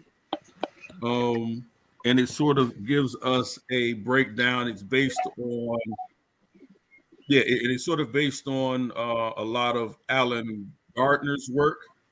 in his translations of the hieroglyphics. And what he does is he sort of gives us a syntax of the hieroglyphics, of the symbols and the Did you say sounds Alan correlated with Gardner? those symbols. Could you And say then that he name again, begins please? to give us, basically, it writes us a codex based on the understanding. So we can actually go into Alan Gardner's work or Alan Gardner's dictionary, what most people have actually built their work on. Alan, A-L-N, Gardner, G-A-R, I think it is D-I-N-E-R. Okay, all right. Yeah, Alan Gardner. But there's a thesaurus of there's a thesaurus of Egyptica, or thesaurus of ancient Egypt, and it gives a whole breakdown on the Kemetic hieroglyphics that the ones that they've deciphered so far. Okay. Now I'm looking him up. As you're talking to me, I'm looking him up. Alan Gardner, born in Eltham, London. He died in Oxford. Educated, Charterhouse School, Queen's College. So I'm looking at the people as you're saying them, but I find that would you all agree that when we're learning about these languages and understanding these texts, a lot of our knowledge, in fact, majority of it is going to be based on what we're learning from the so-called white man then? That's absolutely correct. Okay, I just wanted to affirm that with you. I've got no more questions. But obviously, I'm understanding that what you guys have said, and I appreciate the knowledge being shared with us because I feel like I've learned something today. So, don't you think that would be a problem though? That most of the information was translated by the people who weren't even close to the people in the situation or about the situation or anything. You get me? So it's just their interpretation taken in a modern time. And this is why when we hear things like death and throwing people in Niles and stuff, we can't be certified that that's actually even the truth. Like we can't even certify that what they said is the book of the dead is the book of the dead when it's the book of coming forth by day. That's a kind of major, difference. You know what I mean? Yeah, That we I think can look at and say, we got a problem here. I don't think it's a problem. I think it's only a problem if you blur the lines. Because one would be like breaking down the language to tell you what the god Thoth did. But if you look at archaeology, if you look at a king's list or who built this, who lived in this place, how many kids did he have, what year was it? Those things are facts. Like, and we not only is it written down, but we have the bodies that we can date and analyze. So it's two different spectrums. Don't blur the lines. When it comes to talking about what Jeb and Newt did, then it goes for interpretation of a European breaking down a language. But when we say the 12th dynasty ended at the death of this king, and that king had this many wives, and he moved the capital to this place, those are facts. So that's a lot of people from that era like to try to blur the lines to act like we don't know, like nothing can be facts when no, they're facts. I remember that's a fact about a pharaoh who's basically tried to erase from history, right? Yeah. They tried to erase Akhenaten or Ankh-Arman or whatever they want to call him, right? They tried to erase him after he built Amarna. They broke it down and tried to reinstate the other orders, the other priestly orders. And now I have a problem with this idea of priests. Because if you got priests, there has to be a religion. Right? Yeah. Everybody knows that they have religion. That's what our whole talk is about. Yeah, but that's what I'm saying. Like, is it really a religion? Like every pharaoh, Nasut or Nagus, it just meant king. So these ones that we're talking about, Osiris and that, these were just very specific and very influential or kings of their time. Because it seems in the Kemet paradigm, the greatest king to be was Haru. You know what I mean? And when you look into Haru, he was a king, and he had a reign. So Yeah, but I think again, I think you're confusing yourself again. I mean, if you need some help, like I think you should look to the Greeks. Look at how the Greek kings were Zeus, and Zeus was also a king. Or this Greek king prayed to Triton, and Triton was also a king. So does that mean bro? It was a religion that had multifaceted guys. It was a poly. It was a mixture. It's exactly what the Greeks did. I can tell you 20 names of Greek gods, and you can also have a conversation about the Greek religion, and you would have no problem calling it a Greek religion either. So, like, I don't know why you brothers, like make a I new rule for apologize, Africa. brother Andrew. While my connection is good, brother Sniper, we're gonna have to wrap this up. And if Jay, oops, connection gone. All right, because I got another question. I don't know why his phone keep breaking up. He sounds like he has something important to say. He's got that black Jesus neck. Big up, brother Jez. Andrew. Yo, big up. Let Jez speak first, guy. He's just arrived on the panel. So. Yeah, big up, man. Big up, family. Respectfully. Big up to you. Salute to Elder Yara, and obviously brother Jesus Minister. Salute. Come on. And big up Lansden CEO. Jeez. And all the folks I ain't spoken to. Old tight shifter, man. Well done. There. But did you have another question, or you was good?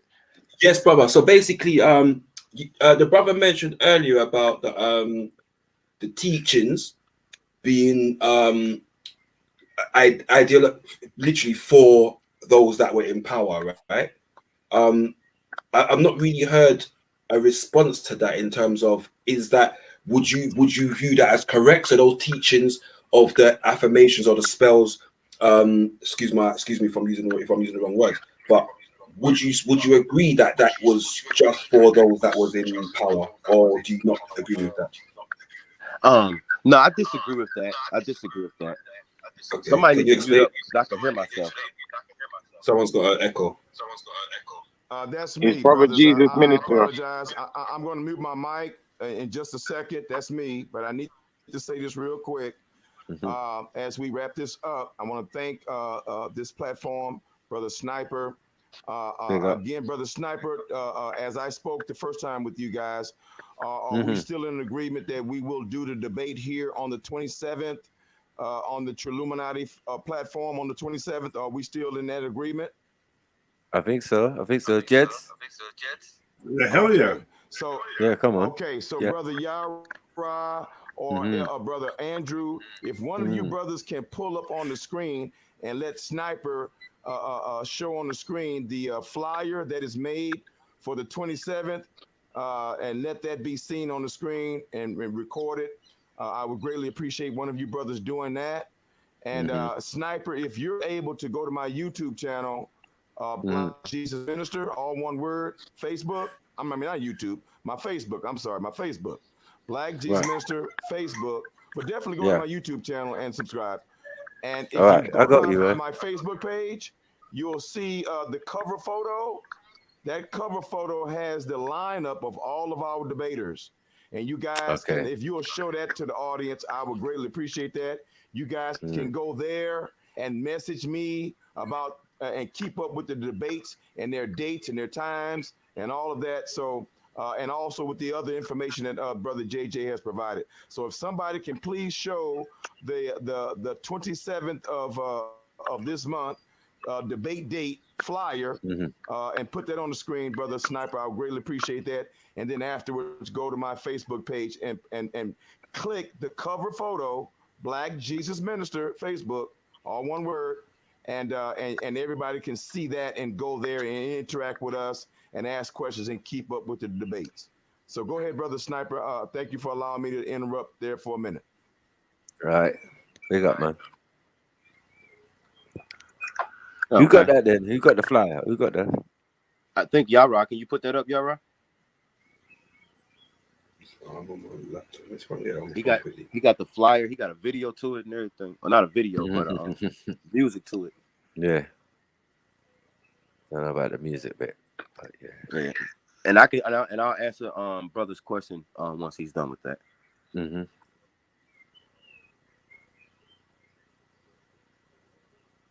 So yeah, man, that was good, man. I enjoyed that, man.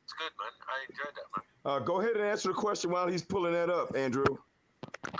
Okay. His I'm gonna repeat the question just to make sure I got it right. He asked me, was only the rich class accustomed to the religion of Egypt, and did only them have the coming forth by day? Is that correct? That's right, my brother. Yeah, that's right. Yeah. No, I said I disagree with that. I think it was the people that were higher up and had resources and money that they had a better understanding.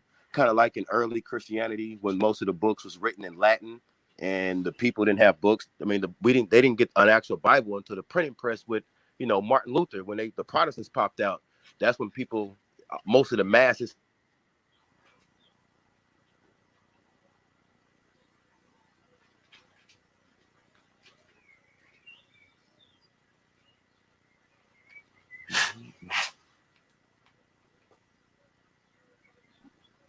It's gone silent. I can't hear nothing. Yeah, I thought it was me for a minute. Right, Sniper, if you put me on the big screen, I got that flyer up for you, man. Okay.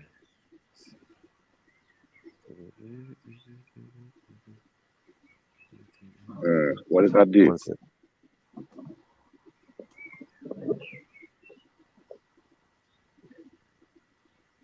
I don't think that's showing us, though, It's your phone, though. Incartings. Oh, there's. Ultimate Debate League. Come on. Fire. 27. If I can make Yeah, you got close phone, man. Damn it, man. Yeah, it's not great, man. Not great. Sorry, guys. I tried. At least I made an attempt.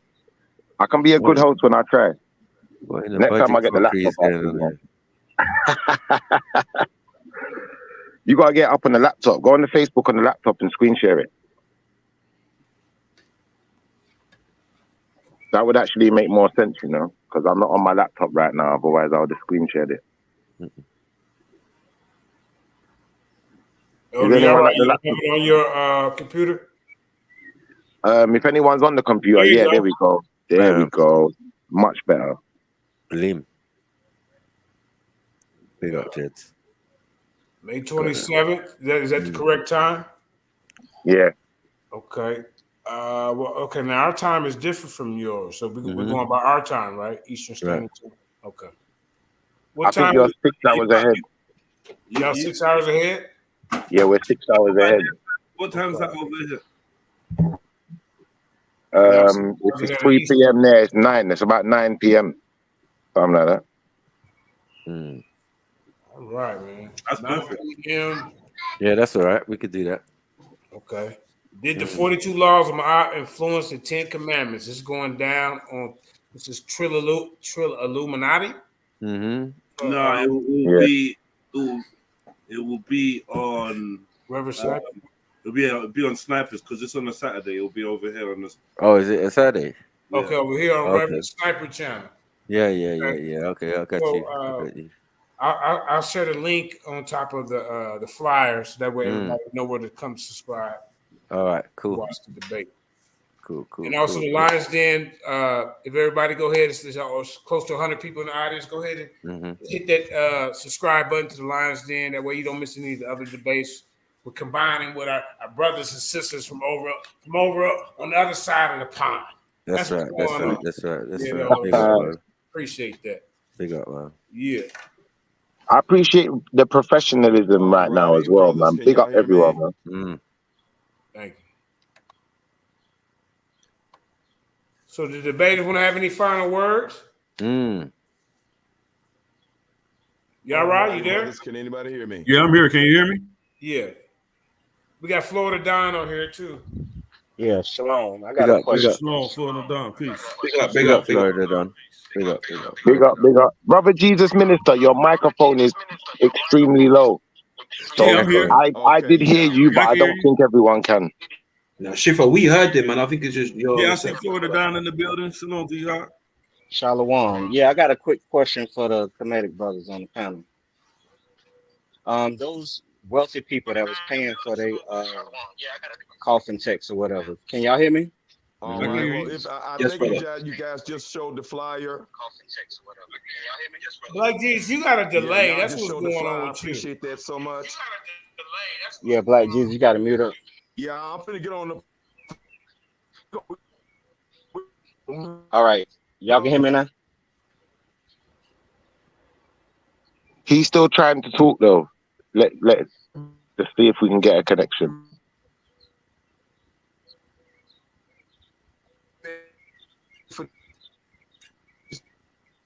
It's going down here. Brother Jesus, I think you're gonna have to go and come back because the connection is really not good enough right now. We're obviously, you know, we're sat here in silence for the moment. But I think we're gonna continue on. Who was speaking? Yeah, this is Florida Florida Don. Don. Florida Don. Yes, sir. You wanna ask a question again, brother? Yeah, real quick. The wealthy people that was paying to get their coffin checks done by these priests, how were the priests able to verify that they lived this life, or did they just write down whatever they were paid to write down? Like, how were they able to verify they haven't killed anybody or something like that? Or did they just go with whatever they said? Did y'all get me? Yeah. Yeah, I think we're waiting for brother Andrew the Great. I think you're asking the question to. Oh, yeah, maybe. I think so. I think he addressed it to the Kemetans. Anybody that believes in the That's a Kemet. fantastic question, Florida Don. That's a fantastic question. I answered that. Thank you. Go. Yeah, they really weren't able to verify that because according to a lot of these new Kemetic guys out here, one of the things that they'll tell you is that ancient Kemet had no prisons and no jails. They'll tell you that if you talk to a lot of them. So if that's the actual case, if that's what they actually believe, then how could you in fact even charge someone with a crime of murder? What's the consequence of killing someone? If there was no consequences of killing someone, then why even go and confess it? Right. Why even try to make this declaration? And another thing I did wanted to say, the brother was right in asking him, a declaration is a form of law.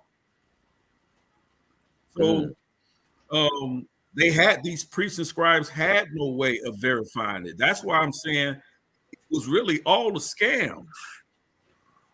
And if you had money, you can buy your way into the Amduat, because that's what they would do. They wrote you a book of spells, and when you died, they buried you with those book of spells, so that they believe that when you went to face Osiris at the weighing of the heart ceremony, you would read out of that book of spells to trick Osiris into thinking you hadn't done any of those foul, immoral things, and you could get passed on to the field of reeds.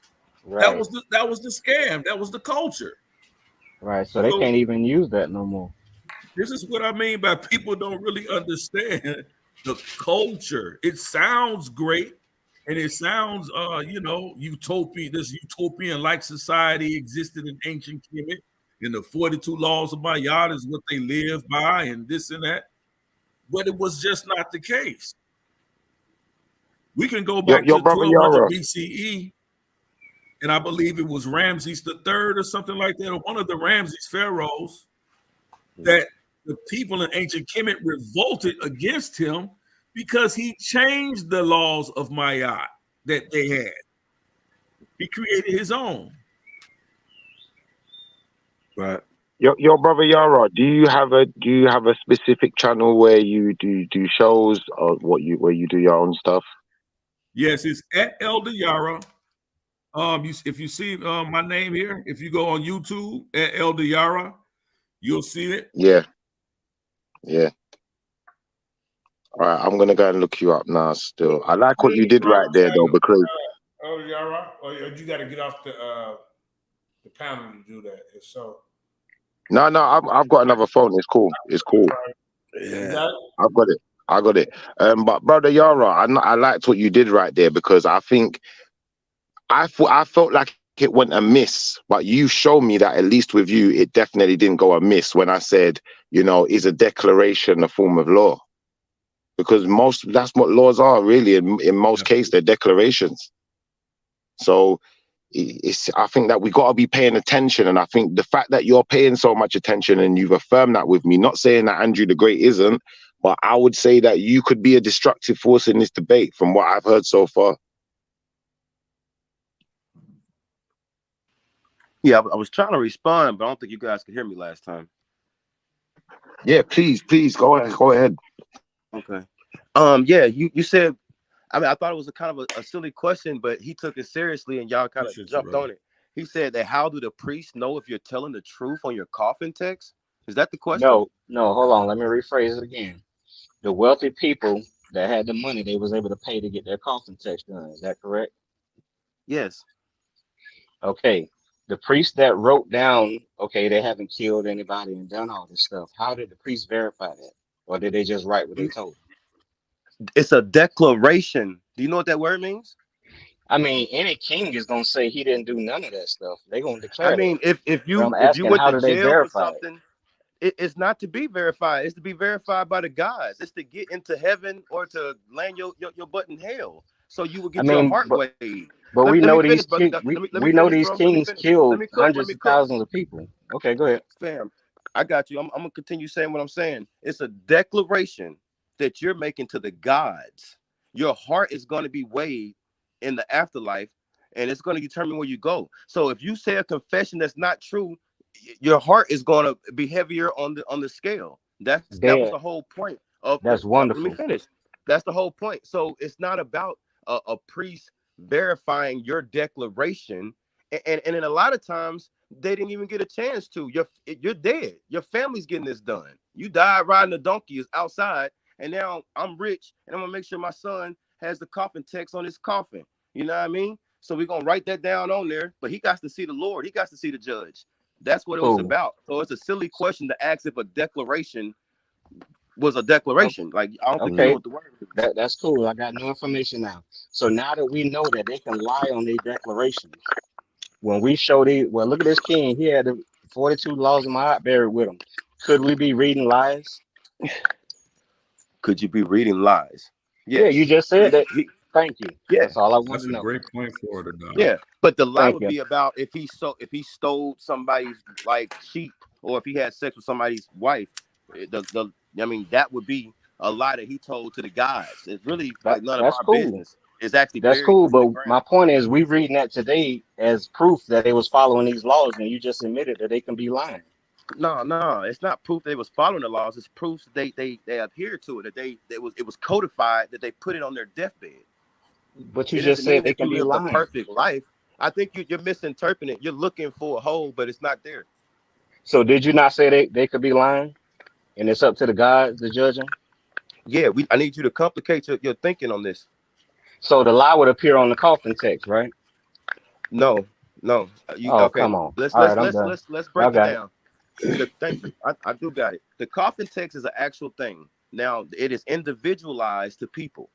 Okay, so that's two separate things. So to say the coffin text is a lie, like you're being simple-minded, so you're gonna get a simple answer. I'm gonna need you to show some sophistication on what I'm talking about. It's an actual thing called the coffin text, and they just fill in the blanks and put your name. Great question. You know what I'm saying? Now, in regards to them itemizing it to an individual, that individual can put anything he want on there because it's for the gods. They buried it in dirt. Thank you. That's all I wanted to hear.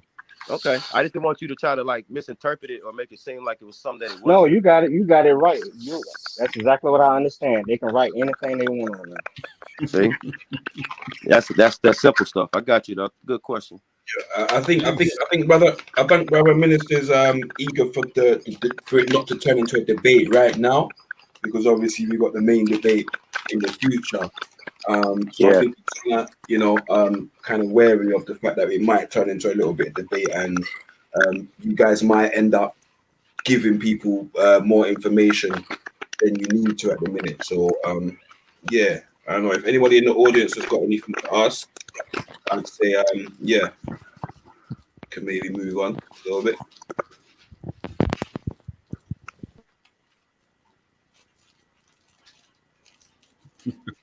Yeah. Interesting. That debate's gonna be something else, mate. I mean, everyone's Are fighting we over. allowed to ask more personal questions now, Sniper? Yeah, man. I think we kind of concluded, right? So we can just say whatever we're saying now. We're just having conversation. Yeah. I'm biting my nails as well because you know me. You know I'm a bit biased because I'm an Israelite as well. So I'm trying to stay neutral as best I can.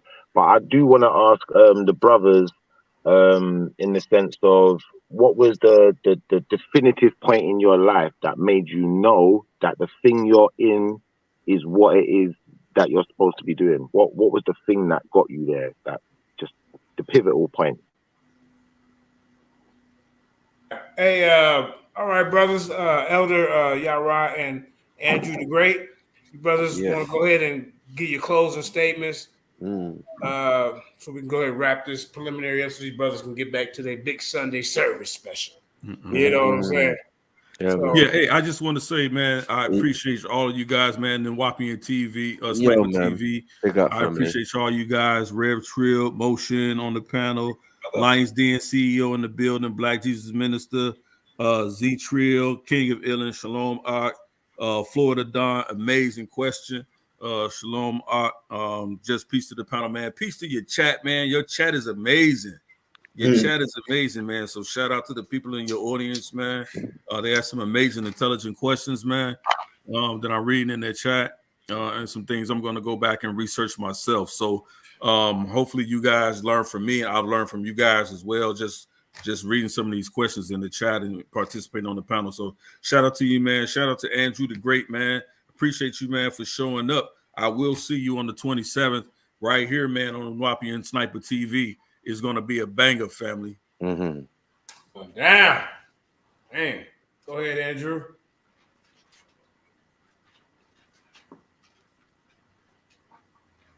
Okay, I don't think Andrew's on the panel. Okay, he must have. All right, man. Like I say, man, it's going to be a great debate, man. These are some of the topics I see that you guys like to touch on with the Kemetic and the Israelite type of topics. So, like I say, stay tuned. The 27th is going down on the Wapian TV. I hope I pronounced that right. Yeah. If any of any of y'all want to jump into the debate genre, let us know. We got plenty of room for people from all walks of life. It don't have to be. You can debate anything. You don't have to be religion. It could be sports, politics, who grandma's cooking, who got the dress, anything. We find contention in anything. You gonna win the playoffs. Who gonna win the playoffs? All that. Playoffs. You get me? Man, we really appreciate y'all, man. We're gonna be come more on. debates to y'all platform as well. We're trying to spread the wealth. Yeah, man. Come on, man. Spread that love, man. Definitely. Thank you very much. Yeah, man. Big up, family. Respect, family. Respect. Bless. Yeah, man. Good show, man. Great stuff. Great stuff, Sniper, man. I enjoyed this, man. Yeah, man. It's good. All right, that one's saved. I started a new one in between. Transition shouldn't have been too mad, but we back as normal. Get me? Yeah. That was interesting. I like that brother Yara still. I feel like he's gonna be a force to be reckoned with still. Yeah, the brothers feel like that still.